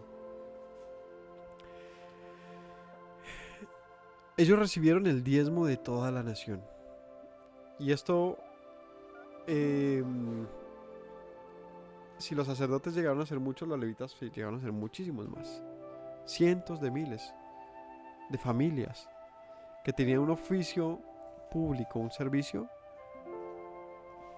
pero que no tenían un lugar donde construir, por ejemplo, es decir, no tenían la oportunidad que sus hermanos sí tenían de aprovechar la tierra. Así que estos se vieron beneficiados con que toda la nación les aportara un diezmo. Un diezmo es un 10% de las cosechas en sus tiempos. Es decir, que la nación alimentaba a los levitas. Por lo tanto, aunque no tuvieran herencia, tenían el 10% como herencia del producido de toda la nación. Es decir, si cogíamos la nación y dividíamos en 10 partes, sabiendo que habían 12 tribus, un 10% era para los levitas. En teoría, es más de lo que a cada tribu le pertenece. No sé si lo habían pensado. Es decir, toda la nación produce en su producido, no sé, por poner un nombre, 100 toneladas. 100 toneladas. Esas 100 toneladas que son de 12 tribus, a ver, 100 dividido 12, equivaldría a que cada uno tendría 8,3 toneladas, le correspondería a cada tribu. En un ejemplo torpe pero funcional, 8,3 toneladas a cada tribu. Pero el Señor le dice, ¿sabe qué? A los levitas, ellos no han producido ni un grano de eso. Ellos no van a tener 8,3 toneladas. A ellos les van a dar 10 toneladas. Es decir, aunque no tenían heredad, su parte era mayor que la de sus hermanos. ¿Vemos? Es decir, que lo que en impuestos se recoge para los necesitados, en teoría, debería dejarlos en una situación mejor. Pero ni aquí funcionó, ni hoy en día funciona. ¿Sabe cuánto recogemos en Colombia en impuestos? Que es equivalente a este término. Solamente en IVA se va al 19%. Casi que el doble de lo que se recogía para estos sacerdotes. Que en su momento el 10% los pondría en una situación de alimentación mejor que a cualquiera en el promedio en la nación. Hoy en día con el 19% no se alcanza todavía a tener a los pobres fuera de su pobreza. ¿Cómo la vemos? ¿Qué significa esto? Que los impuestos sí deberían funcionar, pero que no basta con eso. ¿Qué es necesario? Una correcta administración y algo más importante, que toda la nación aporte. Porque estamos hablando de un 19% de los que aportan. Pero es que no todo el mundo aporta. Y aquí viene un término que es famoso hoy, la evasión. Y eso no es nuevo. ¿Por qué este sistema tampoco funcionó allá? Porque el pueblo evadía su diezmo. Es decir, ¿yo por qué voy a tener que dar mi 10%? Esos levitas ya tienen todo ese poco de comida, pues que no. Para que esto funcionara era necesario que toda la producción tuviese su uso correcto y así, créanme, nunca habría habido pobreza en medio de la nación. Pero se convirtió en una nación muy pobre. ¿Por el sistema? No. Por la dureza de corazón del pueblo. Ya encontramos lo que dice por allá el profeta diciendo: ustedes, la nación toda me ha robado, dice así el Señor. A ese nivel Eva, que nadie le importaban sus hermanos, ninguno presentaba sus diezmos, por lo tanto los levitas andaban mendigando en la nación, eran servidores públicos sin salario, por lo tanto les tocaba cambiar de oficios, y esto generó una gran corrupción en todo el sistema. ¿Por qué? Porque a nadie le importaba su prójimo, a todo el mundo que le importaba construir, construir, construir. Pero yo, ¿por qué tengo que darle a los otros que trabajen vagos? Esas excusas de hoy en día también pasaban en esa época, de tal manera que la pobreza no se podía superar. Porque nadie se ponía la mano en el corazón y decía: pues que yo tengo una orden de Dios de hacerlo. Complicado, ¿no? Y aquí yo les he dado a los hijos de Leví todos los diezmos en Israel por heredad, por su ministerio, por cuanto ellos sirven en el ministerio del tabernáculo de reunión. No se acercarán más los hijos de Israel al tabernáculo de reunión para que no lleven pecado por el cual mueran. Mas los levitas harán el servicio del tabernáculo de reunión y ellos llevarán su iniquidad de estatuto perpetuo para sus descendientes. No poseerán heredad entre los hijos de Israel, porque a los levitas he dado por heredad los diezmos de los hijos de Israel que ofrecerán a Yahweh en ofrenda, por lo cual les he dicho: entre los hijos de Israel no poseerán heredad. ¿Por qué no tienen heredad? Porque el Señor no quiere codicia. Ustedes bástense con los diezmos. ¿Y para qué nos da un diezmo y no una heredad? Porque si tienen heredad no podrán trabajar en servicio. ¿Por qué? Porque estarán ocupados en su trabajo. Es decir, es un asunto de funciones y de respeto por las diferentes funciones. Ustedes no van a servir, no van a trabajar como los demás. Ustedes van a trabajar para mí, así que yo me encargaré de que a ustedes les llegue todos los días su alimentación. ¿Cómo lo van a hacer? Sus hermanos lo harán por ustedes. Porque ustedes les sirven a ellos, entonces ellos les servirán a ustedes. Algo bonito, es una simbiosis, es un ecosistema. Pero ¿qué pasa cuando una parte del ecosistema no quiere operar? Viene un efecto dominó. Las cosas no funcionan. ¿Por qué en nuestro país no funcionan las cosas? Pues porque hay mucha corrupción. Es que debería funcionar. Si se hacen bien las cosas, el dinero va a alcanzar. Creo que es Bukele, el presidente, que dice algo así como: cuando no se roba la plata, alcanza para todos. Una vaina así, dice. Y es que si una nación de verdad logra tener un sistema que garantice que el dinero aportado por la nación sea usado adecuadamente, esa nación sale adelante. El problema es lograr que eso pase. El problema es lograr que las instituciones sean correctas, sean justas, que los sistemas, que los operarios, que los, ¿cómo se llaman?, servidores sirvan. Eso es lo que ha sido muy difícil, pero bueno. Cuando esto se supera, tarde que temprano, toda la nación se va a levantar. Así que aquí tenemos un gran aprendizaje que ojalá lo supieran todos los críticos de la Biblia. Cómo la nación, bíblicamente hay un método para que una nación no sea pobre. Otra vez les digo, ¿por qué Israel entonces vivió pobreza si estaba este método? Porque los líderes no garantizaron esto. Porque los reyes y los líderes se despreocuparon de los aportes de la nación y los buscaron fue para ellos. Entonces ya lo que era para los sacerdotes no fue para los sacerdotes. ¿Para quién fue? Para los reyes y sus casas. ¿O no recordamos así a Salomón y Roboam? ¿Qué fue? ¿Cuál fue? Roboam. Tu papá les pidió mucho al pueblo, pues tú pídeles el doble y así te temerán. Y esto rompió la nación. Entonces, en la Biblia tenemos todos los ejemplos que quieran. Pero bajo ley, bajo mandamiento, encontramos uno de cómo los servidores públicos pueden vivir dignamente por encima de los demás, como muchos dicen, pues que somos la servidora de la nación, deberíamos ganar más. Bíblicamente te lo apoya, te dice, sí, señor. Pero entonces tú, mantente fuera de la codicia y acepta lo que la nación te da como pago. Deja de buscar más negocios, deja de buscar otros trabajos, trabaja dignamente, con honra, para la nación, sírvele. Entonces, recibe tu salario con todo el gusto. Pero no le reclames a la nación más dinero cuando tú mismo no estás haciendo que la nación viva fuera de pobreza. Es todo un cuento. Así que así 26 hablarás a los levitas cuando tomes de los hijos de Israel los diezmos que les he dado por heredad. Ustedes presentarán de ellos en ofrenda mecida a Yahweh el diezmo de los diezmos.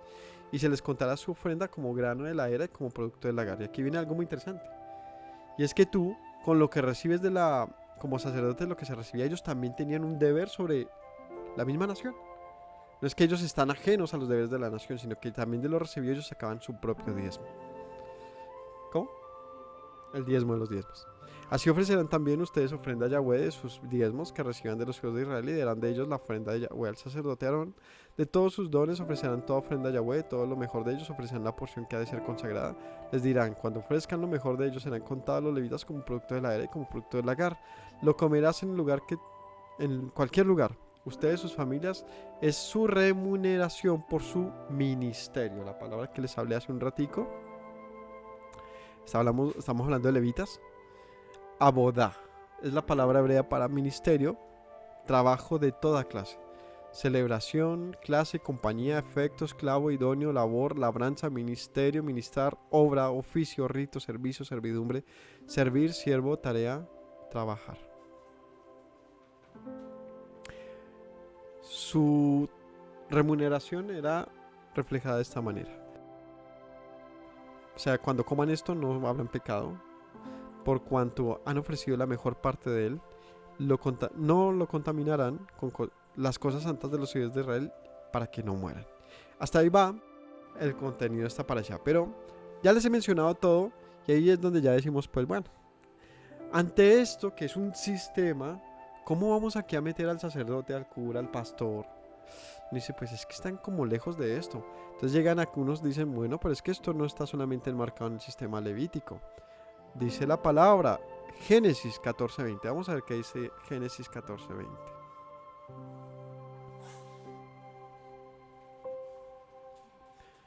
Veamos qué dice Génesis 14:20.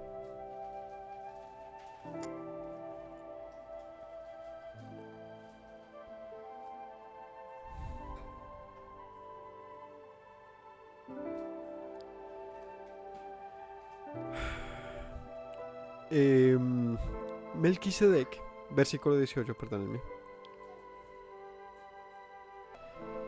Génesis capítulo 14, 18 dice, entonces Melquisedec, rey de Salem y sacerdote del Dios Altísimo, sacó pan y vino y le bendijo diciendo, bendito sea Abraham del Dios Altísimo, creador de los cielos y la tierra, y bendito sea el Dios Altísimo, que entregó tus enemigos en tu mano, y le dio a Abraham los diezmos de todo. Hasta ahí. Esto es después de una guerra en la que Abraham va y pelea en favor de Sodoma y Gomorra. Y esto es antes de la destrucción de Sodoma y Gomorra.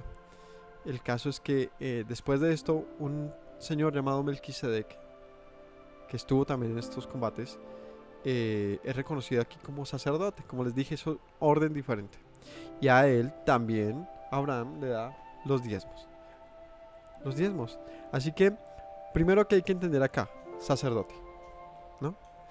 Bajo un sacerdocio que no encontramos en la escritura, es decir, no está reportado, no se comprende el por qué era sacerdote, pero sí dice que era sacerdote del Dios Altísimo, el mismo Dios del que hemos estado hablando en Levítico, Números, Deuteronomio y toda la Torá. El mismo Dios de nuestro pueblo, Dios de Abraham, es el mismo Dios de Aarón, es el mismo que hizo reverdecer la vara de Aarón. A este también Abraham le reconoce el 10% ¿sobre qué? Sobre el botín. ¿no? Le dice, y le dio a Abraham los diezmos ¿de todo qué? De todo el botín recogido en la guerra. Es decir, después de un trabajo, de una obra particular, le da a este Melquisedec. ¿Y qué le da Melquisedec a Abraham? Pan y vino. ¿Y esto a quién nos recuerda? Al Mesías en la famosa Santa Cena, en la cena de Pesaj, donde les da pan y vino como sacerdote en un momento de expiación. Ahí está todo. O sea, estos patrones se conectan una y otra vez. Melquisedec, rey de paz, como el apóstol dice, Yeshua es sumo sacerdote según este orden, él nos dio también pan y vino. Y este pan y vino es el mismo entregado. ¿Y nosotros qué le debemos entonces? Ahí tenemos presente. Si hay un deber de la nación con los sacerdotes y sumos sacerdotes.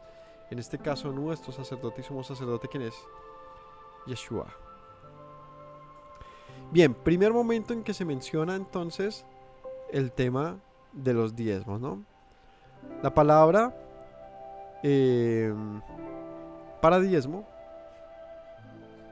espérenme un segundito, la palabra para diezmo, entonces la encontramos en Génesis.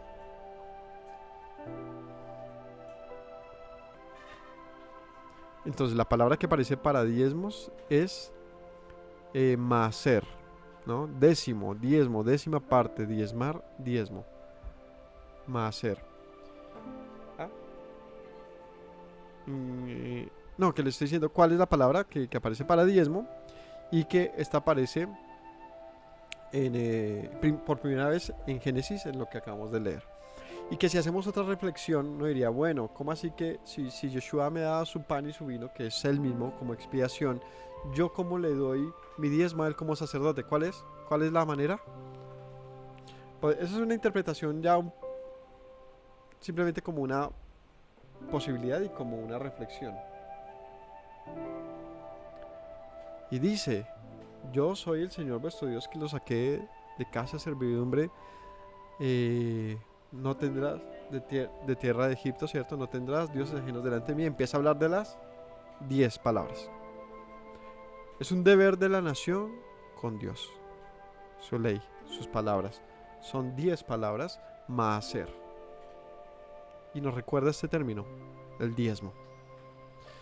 Así que quizás sea una de las maneras que podamos entender cómo nuestro deber es el cumplimiento de la ley, así como un pueblo daba el diezmo a los sacerdotes y así como Abraham dio el diezmo a Melquisedec. Quizás podamos entender, Yeshua me da su vida a cambio de que yo le corresponda en obediencia. Bueno, veamos otro. Ya puntualmente los diezmos aparecen en Levítico, en el capítulo 27, donde dicen el 30, el diezmo de la tierra. Así en el 27:30, así de la simiente de la tierra como el fruto de los árboles de Yahweh es cosa dedicada a Yahweh. Si alguno quisiera rescatar algo del diezmo, añadirá la quinta parte de su precio a ello. Entonces, dice que el diezmo es de ¿quién? Del Señor. El diezmo es del Señor.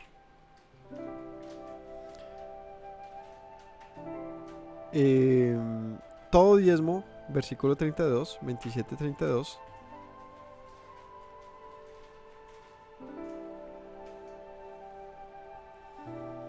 Todo diezmo de vacas o de ovejas, de todo lo que pasa bajo la vara, el diezmo será consagrado a Yahweh. No mirará si es bueno o malo, ni lo cambiará. Si lo cambiare, tanto él como el que lo dio en cambio serán estas cosas sagradas. No podrán ser rescatados. Estos son los mandamientos de Yahweh que ordenó a Moisés. Es decir, el diezmo se debía dar de una manera, digámoslo así, obligada. Y se hacía, el diezmo no se daba de lo mejor.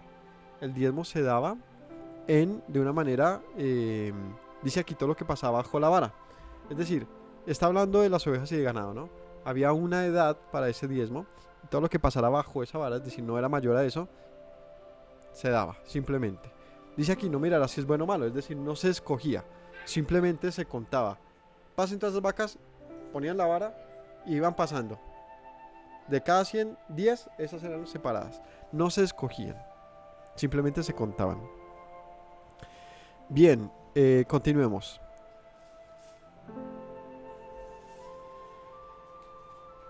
¿Cómo más?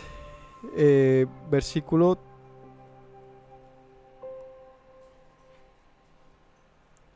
Números, perdón.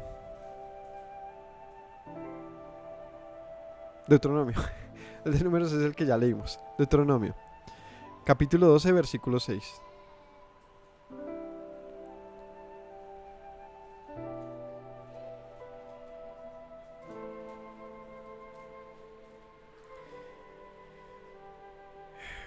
En el versículo 5, lugar que Yahweh vuestro Dios escogiere entre todas las tribus para poner allí su nombre, para sus habitaciones te buscarán y allá irán. Allí llevarán, ojo aquí, llevarán sus holocaustos, sacrificios, diezmos y la ofrenda elevada de sus manos, sus votos, sus ofrendas voluntarias y las primicias de sus vacas y de sus ovejas.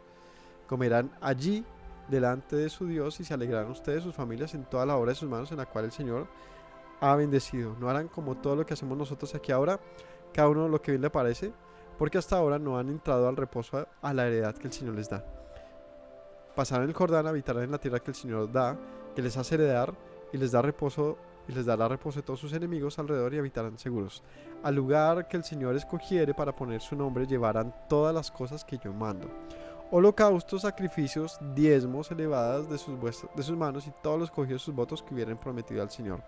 Se alegrarán delante del Señor su Dios, sus hijos, hijas, siervos, siervas, levita que habitan entre ustedes poblaciones, por cuanto no tienen parte ni heredad con ustedes. Cuídate de no ofrecer tus holocaustos en cualquier lugar que vieres, sino que en el lugar que el Señor escogiere en una de tus tribus, allí ofrecerás tus holocaustos y harás lo que te mando. Con todo, podrás matar y comer carne de todas tus poblaciones conforme a tu deseo, según la bendición del Señor, etc. 17. No comerás en tus poblaciones el diezmo de tu grano. Una prohibición acerca del diezmo. ¿Cuál es? Que no se puede comer, ¿dónde? Fuera del lugar escogido. ¿Cuál es el lugar escogido? La tierra prometida, en el lugar señalado. Ni siquiera en cualquier lugar de la tierra prometida, sino en el lugar señalado, donde habita el nombre del Señor. Y esto hace referencia al tabernáculo y al templo. Así que todos esos pasajes que hemos leído, listo, tú me dices, no, es que el diezmo está fuera del sistema levítico. ¿Dónde más lo muestras? Sistema Melquisedec.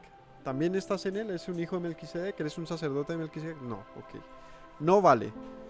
Tercero, Yeshua como sumo sacerdote. O sea que es para él el diezmo, no para ti. Otro punto. El diezmo solamente se puede, esta es la palabra, se puede.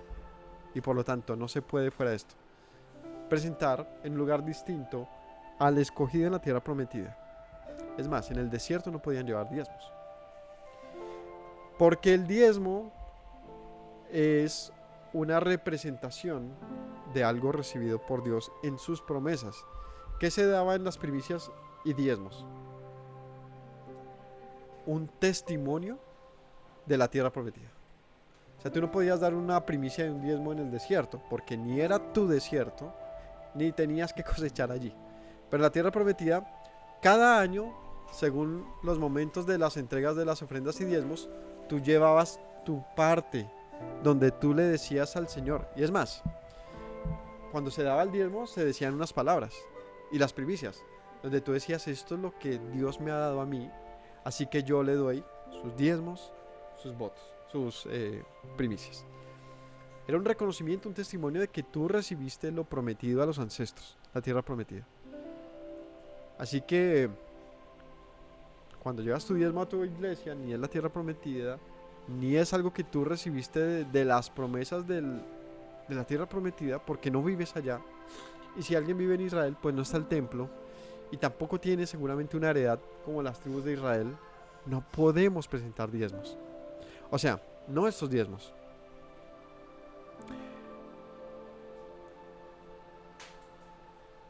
Delante de Yahweh tu Dios comerás, en el lugar que Yahweh tu Dios hubiera escogido tú, tu hijo, hija, siervo, sierva, levita que habitan tus poblaciones, te alegrarás delante de Yahweh tu Dios de toda la obra de tus manos.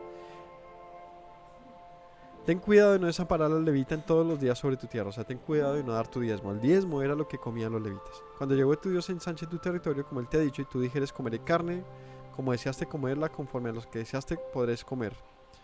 Y bueno, hasta ahí. Entonces, ¿dónde se da el diezmo? El diezmo bíblico, en la tierra prometida, en el lugar señalado. Fuera de eso, no podemos presentar nada. Este capítulo dice un santuario único. Es el lugar escogido. Amén. Veamos otro pasaje.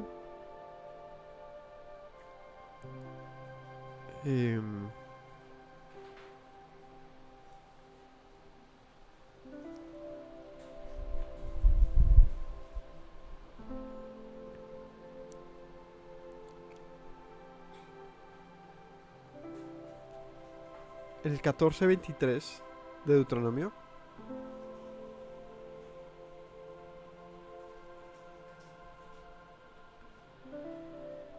Dice, comerás delante de Yahweh tu Dios. Bueno, la ley del diezmo aquí en el 22. Indefectiblemente. O sea, tiene que pasar. Tiene que pasar. Era una ley, como les digo. ¿Por qué los impuestos no alcanzan en el país? Porque la gente no da los impuestos. Debería ser una ley, sí, bajo pena. Y creo que nuestro país las tiene o algo así, pero el problema es que no está un sistema que sea fuerte realmente que vigile eso. Creo que se están haciendo unas mejoras o está pasando algo que ayudará con eso. Si no hay evasión, no será necesario tampoco subir los impuestos. Lo que pasa es que se necesita que los evasores den su aporte, su deber. Indefectiblemente diezmarás todo el producto de grano que rindiere tu campo cada año. Comerás delante de Yahweh tu Dios en el lugar que él escogiere para poner allí su nombre. El diezmo de tu grano, de tu vino y de tu aceite, las primicias de tus manadas, de tus ganados, para que aprendas a temer a Yahweh tu Dios todos los días. Comerás delante del Señor en el lugar escogido. Se comía, ¿no? Como les digo. Eso era algo en lo que participaban no solamente levitas, sino los necesitados. Es que hay varios tipos de diezmo, ¿sí? Porque hay un diezmo que es para el levita, hay otro diezmo que es para las viudas y los huérfanos. Si el camino fuera tan largo que no puedes llevarlo al lugar que el Señor ha escogido para poner su nombre, venderás, guardarás el dinero y darás el dinero por todo lo que deseas, por vacas, ovejas. O sea, se daba siempre en alimento. El dinero se compraba luego, las ovejas y vacas que corresponde, y se comería delante del Señor. No desampararás al levita que habita en tus poblaciones, porque no tiene parte ni heredad contigo. Al fin de cada 3 años sacarás todo el diezmo de tus productos de aquel año y lo guardarás en tus ciudades. Y vendrá el levita. El de los levitas será cada 3 años. No, es que cada domingo traes tu diezmo. ¿Ven? O sea, todo ha sido una distorsión completa. Cada vez que te paguen, trae tu diezmo y tu primicia. Tienes un nuevo trabajo, lo primero que te dan, tu primer salario, lo traes a la iglesia. Todo eso es falso. Nada de eso tiene un apoyo bíblico, absolutamente. Cada 3 años. ¿Por qué? Pues porque la tierra tiene un proceso agrícola que tiene unos siembras y unas cosechas, y cada 3 años se saca un diezmo particular para el levita. Hay un diezmo anual, un diezmo cada 3 años. En el anual todos comían. Vendrá el levita que no tiene parte ni heredad contigo, el extranjero que huérfano, viuda, o sea, todos se refiere incluso al que lleva el diezmo, comía. Comerán, serán saciados para que Yahweh te bendiga en toda la obra que hagan tus manos. ¿Listo? Veamos otra cita más.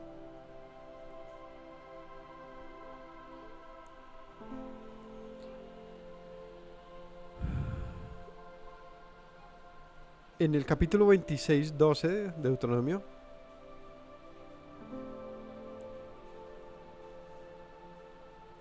dice: cuando acabes de diezmar todo el diezmo,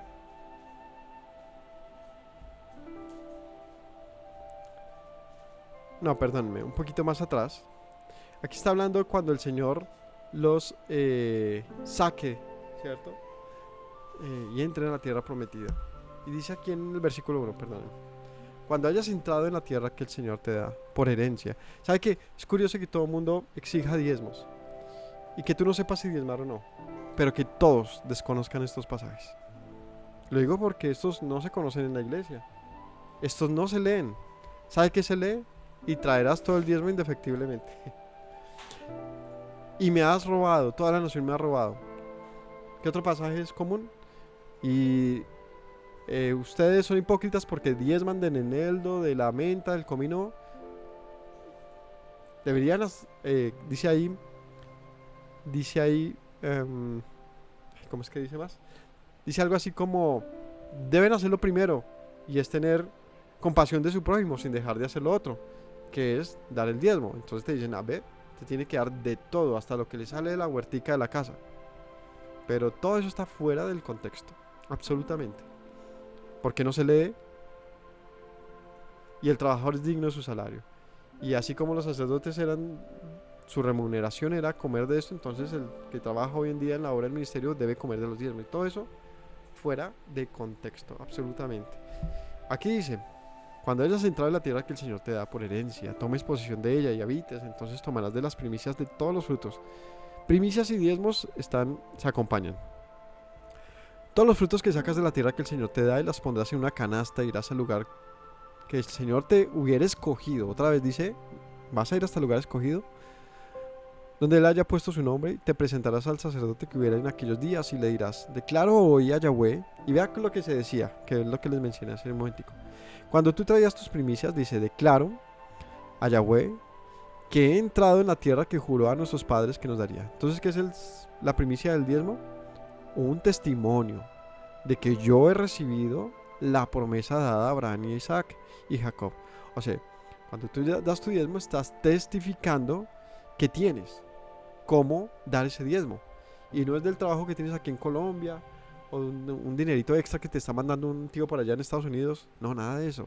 Se daba del fruto de la tierra prometida. El sacerdote tomará la canasta de tu mano, la pondrá delante del altar de Yahweh tu Dios, entonces hablarás y dirás delante de Yahweh tu Dios. Un arameo, a punto de perecer, fue mi padre, el cual descendió a Egipto. Habitó con pocos hombres y allí creció y llegó a ser una nación grande, fuerte y numerosa. Los egipcios nos maltrataron, nos afligieron y pusieron sobre nosotros dura servidumbre, y clamamos a Yahweh, el Dios de nuestros padres. Yahweh oyó nuestra voz y vio nuestra aflicción, nuestro trabajo y nuestra opresión. Yahweh nos sacó de Egipto con mano fuerte, con brazo extendido, con grande espanto y con señales milagrosas. Nos trajo a este lugar y nos dio esta tierra que fluye leche y miel. Ahora he aquí que he traído las primicias del fruto de la tierra que me diste, oh Señor. Lo dejarás delante de Yahweh tu Dios y adorarás delante de Yahweh tu Dios. Te alegrarás con todo el bien que el Señor te ha dado a ti y a tu casa, así como el levita y el extranjero que está en medio de ti. Cuando acabes de diezmar todo el diezmo de tus frutos en el año tercero, el año del diezmo, darás también al levita y al extranjero, al huérfano de la vida, y comerán en tus aldeas y se saciarán. Y dirás delante de Yahweh tu Dios. Cuando se presenta el diezmo, ¿qué dirás? He sacado el consagrado de mi casa y también lo he dado al levita, al extranjero, al huérfano, a la viuda, conforme a todo lo que me has mandado. No he transgredido sus mandamientos ni me he olvidado de ellos. No he comido de ello en mi luto, ni he gastado de ello estando yo inmundo, ni de ello he ofrecido a los muertos. He obedecido la voz de Yahweh mi Dios, he hecho conforme a todo lo que me has mandado. Mira desde tu morada santas del cielo y bendice a tu pueblo Israel y a la tierra que nos has dado, como juraste a nuestros padres. Tierra que fluye leche y miel, Yahweh tu Dios te manda hoy que cumplas estos estatutos y decretos, y cuida pues de ponerlos por obra con todo tu corazón y con toda tu alma. Has declarado solemnemente hoy que Yahweh es tu Dios, y que andarás en sus caminos y guardarás sus estatutos y mandamientos y sus decretos y escucharás su voz. Y Yahweh ha declarado hoy que tú eres pueblo suyo de su exclusiva posesión, como te lo ha prometido, para que guardes todos sus mandamientos, a fin de que exaltarte sobre todas las naciones, y que hizo para la honra y fama y gloria, para que seas un pueblo santo, Yahweh tu Dios, como él ha dicho. Había una declaración con el diezmo, y es que lo recibí del Señor, de la tierra que prometió a mis ancestros, es decir, cumplió sus promesas, por lo tanto yo lo presento delante de Él con alegría para los necesitados. Nada de eso pasa en las iglesias, absolutamente. Tú lo llevas porque es un deber, pero ni siquiera sabes qué pasa con ese dinero que tú entregas, que debería usarse no en el pastor, sino en toda la comunidad de los necesitados. En un caso que uno dice, bueno, es que yo lo he entendido que sí lo podemos recibir, pero es que lo usamos bíblicamente, por lo menos úsenlo entonces en lo que es debido, y es la necesidad. Entonces, nada de estas cosas absolutamente se practican, excepto de todo diezmarás. De todo diezmarás, es lo único que sé, porque conozco de todo esto en las iglesias y sé que así se practica. Em, Veamos un ejemplo práctico posterior a la Torá. En Nehemías capítulo 13 dice allí, esto es cuando vienen las reformas de Nehemías, Nehemías 13.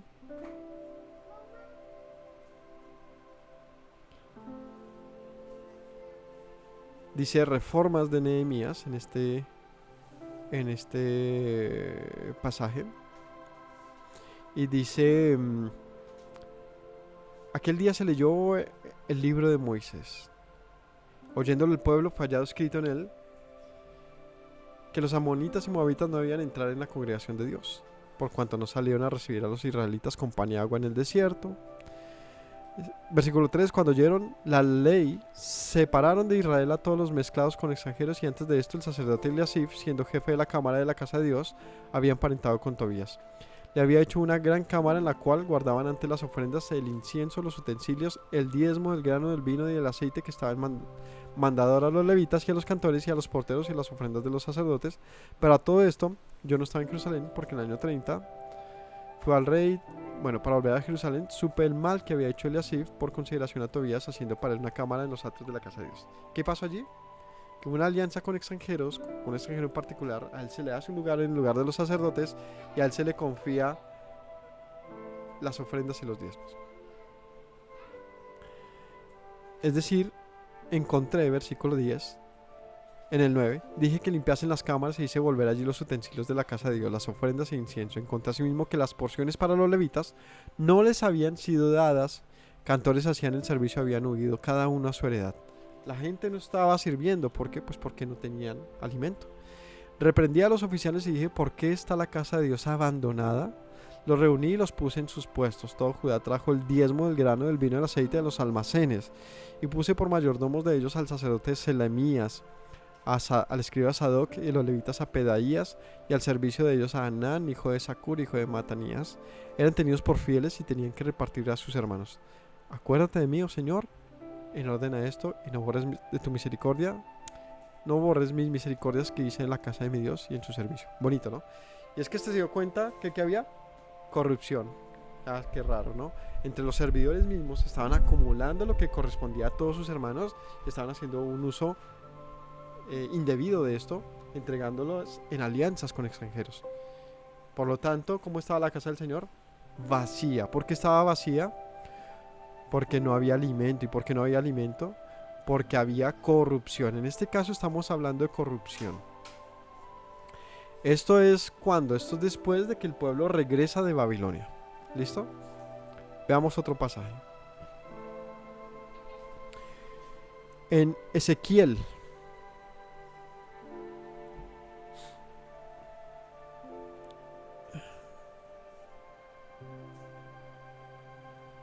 Perdónenme, Malaquías. Vamos a Malaquías.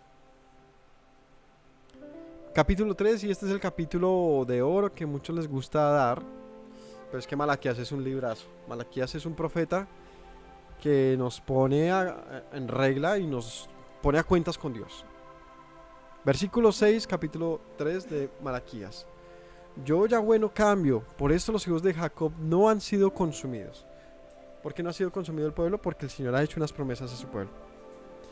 Desde los días de sus padres se han apartado de mis leyes, no las guardan. Vuélvanse a mí, yo me volveré a ustedes. Ha dicho Yahweh de los ejércitos. Pero ustedes dijeron que nos volveremos. ¿Robará el hombre a Dios? Ustedes me han robado. Desde los días de sus padres se han apartado de mis leyes y no las guardaron. Vuélvanse a mí, yo me volveré a ustedes. Y dijeron, ¿en qué hemos de volvernos? ¿A qué hicimos mal? ¿Robará el hombre a Dios? Ustedes me han robado. Y dijeron, ¿en qué me han robado? En sus diezmos y ofrendas. Malditos son con maldición. La nación toda me ha robado. ¿Cómo una nación puede robar? Por la evasión de los diezmos. No traigan sus diezmos. Traigan todos los diezmos al alfolí, a los graneros. Hay alimento en mi casa. Y pruébenme ahora en esto, dice el Señor. Si no, abriré las ventanas de los cielos y derramaré sobre ustedes bendición hasta que sobreabunde. Reprenderé también por ustedes al devorador y No los destruirá el fruto de la tierra, ni su vid, ni su campo, y su campo tampoco será estéril, dice el Señor. Todas las naciones dirán, benditos son, porque serán tierra deseable, dice el Señor de los ejércitos. ¿Cuándo dice que serán tierra deseable y todo? Cuando el pueblo entregue lo que corresponde a la nación, a los necesitados. El día que tú abras tu mano generosamente con otro, de una manera inteligente, eso es un culto racional, es una manera inteligente de obrar en obediencia al Señor, entonces tú serás bendecido. El Señor dice, pruébenme si ustedes no hacen lo que yo les he ordenado, y les irá bien, y su tierra va a fructificar y será una tierra deseable para el mundo. Si una nación hace lo correcto, ¿qué piensas tú cuando pensamos en Suiza, en esos países que viven como también uno dice, uy, tan bacano, cómo se han desarrollado bien? Son países que tienen control total a la corrupción, han logrado una estabilidad, tierra deseable. ¿Por qué muchos países no son deseables? Por lo contrario, porque tienen tanto corrupción en todo lo que hacen, que solamente es un robo y un ultrajo de las cosas, y por eso no funciona. Pues si hacemos lo correcto, a todos nos va bien. Entonces traiga los diezmos, ve que es indefectiblemente, y si no, prueba a Dios. Y no saquemos las cosas de su contexto. Ya vimos que los levitas tenían que abandonar sus puestos en el templo y en el servicio, por lo tanto en la expiación, por lo tanto en la presencia de Dios. Entonces no hay presencia de Dios porque no hay quien trabaje. ¿Y por qué no trabajan? Porque la nación se olvidó de los servidores. Entonces, me han robado, dice el Señor, los diezmos son míos, y no se lo están dando a las viudas, extranjeros, levitas. Hay hambre, ¿y dónde están los levitas? Rebuscándosela. No leemos el libro de los jueces, que hacían los levitas por ahí buscando lugares en la tierra, porque no tenían seguramente en la época que el pueblo se olvidaba de sus deberes, o los robaba sencillamente. Amén. Veamos otro pasaje más.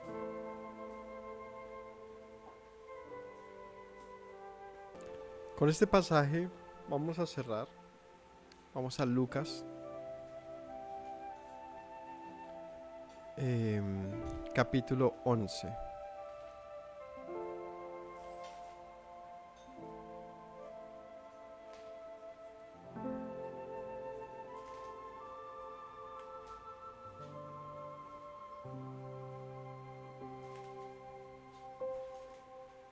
Versículo 37.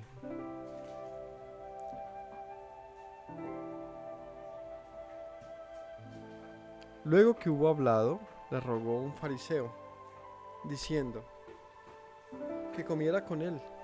Entrando Yeshua en la casa, se sentó a la mesa. El fariseo, cuando lo vio, se extrañó de que no se hubiese lavado antes de comer.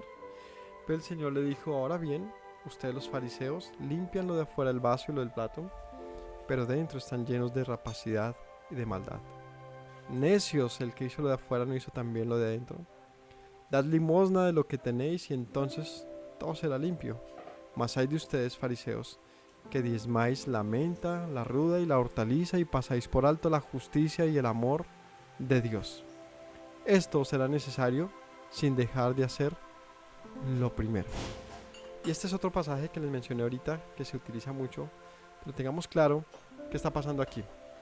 Acerca del diezmo está diciendo, está bien que lleven al templo de todo lo que quieran, porque es producto del campo, porque es producto, ustedes quieren hacerlo y sienten que de todo hay que demostrar gratitud al Señor, perfecto, pero han dejado de hacerlo primero, es la justicia y el amor, porque finalmente el diezmo se trata de justicia y amor por el prójimo. O no dice, cuando traigas tu diezmo, te alegrarás porque has dado a tu prójimo. Así que ustedes se creen mucho porque dan de todo a su prójimo, o intentan hacerlo, dan limosna, pero no tienen ni justicia ni amor por el prójimo. Así que, hipócritas. Mis hermanos, no hay ningún pasaje en la escritura que nos diga, ninguno, estos son todos los pasajes de la escritura acerca del diezmo, no hay ninguno que nos diga que el diezmo se debe llevar a una congregación, a los líderes, pastores, sacerdotes, apóstoles, a nadie. Esto es un contexto claro que enmarca toda la escritura con mucha contundencia. ¿Qué sí debemos hacer entonces? Pues comprender la razón del diezmo. Por lo tanto, diría, no evadas los impuestos de tu nación, de ahí se benefician los pobres de la nación. Si tú evades los impuestos, la nación tiene pobreza y es tu culpa y hay entonces un pecado en ello. Entonces, no evadas, sino sujétate a las autoridades como dice la escritura. Si quieres dar a los otros, hazlo con liberalidad, con generosidad. Tienes mil maneras. Es muy triste, pero aquí no pedimos diezmo, justamente por lo que hemos dicho. Pero la gente se olvida por completo de sus hermanos. No hay ofrenda, no hay alguien que diga, ¿sabe qué? Yo sé que en la congregación hay necesidad, ayúdenme con esto. Siempre lo decimos y siempre que podamos lo recalcaremos y lo diremos. Nosotros de lo que cualquier peso que entre en esta congregación no tomamos ni siquiera uno de ellos porque tengo mi propio trabajo. Porque hay mayores necesidades que yo estar diciendo, es que yo también trabajo.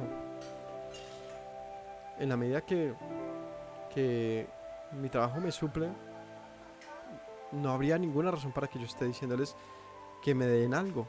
Pero sí abogo por los que aquí tienen necesidad, y es que hay mucha necesidad en medio de nuestros hermanos. Hay mujeres viudas, hay mujeres y hombres ancianos, viejos, abandonados de sus hijos o simplemente sin quien apoyarse.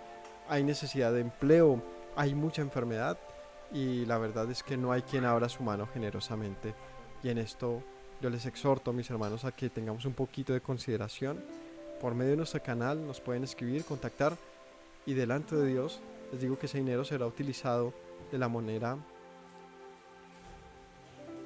correcta, con el temor de Dios que esto respecta, pero sí les pedimos que nos colaboren, porque la necesidad es algo que no espera. Cuando uno tiene hambre, tiene hambre. Cuando uno tiene necesidades, tarde que temprano se tienen que resolver. Y si no hay quien extienda la mano, pues no estamos siendo prácticos.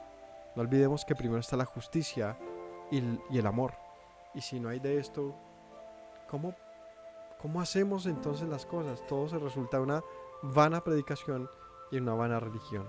Mis hermanos, metámonos la mano en el considere, como dice mi mamá, y tratemos de atender entonces al llamado del Señor, que es a ser generosos con el prójimo. El diezmo, salgamos del error entonces, pero eso no quiere decir entonces que como ya no diezmo, entonces ya no doy. No, eso quiere decir que entonces con liberalidad, con generosidad, no, a ver, con claridad se los digo, con generosidad, liberalidad, debo darle a quien lo necesita. Esa es la clave. Para saber qué hago, ¿puedo dar? ¿No puedo dar? Sí puedes dar. ¿Pero a quién? A quien lo necesita. Si en tu iglesia, congregación, realmente, de una manera abierta y pública, si hay un escrutinio de las contabilidades y sabes que con ese dinero se da al necesitado por encima de los mismos requerimientos de la iglesia, pues buenísimo. De lo contrario, es que estás haciendo. Le estás robando al pobre para darle al que tiene. Eso no tiene nada que ver con la escritura. Mis hermanos, el Señor los bendiga. Que tengan todos un excelente día y día de Shabbat. Que la misericordia del Altísimo nos cobije a todos.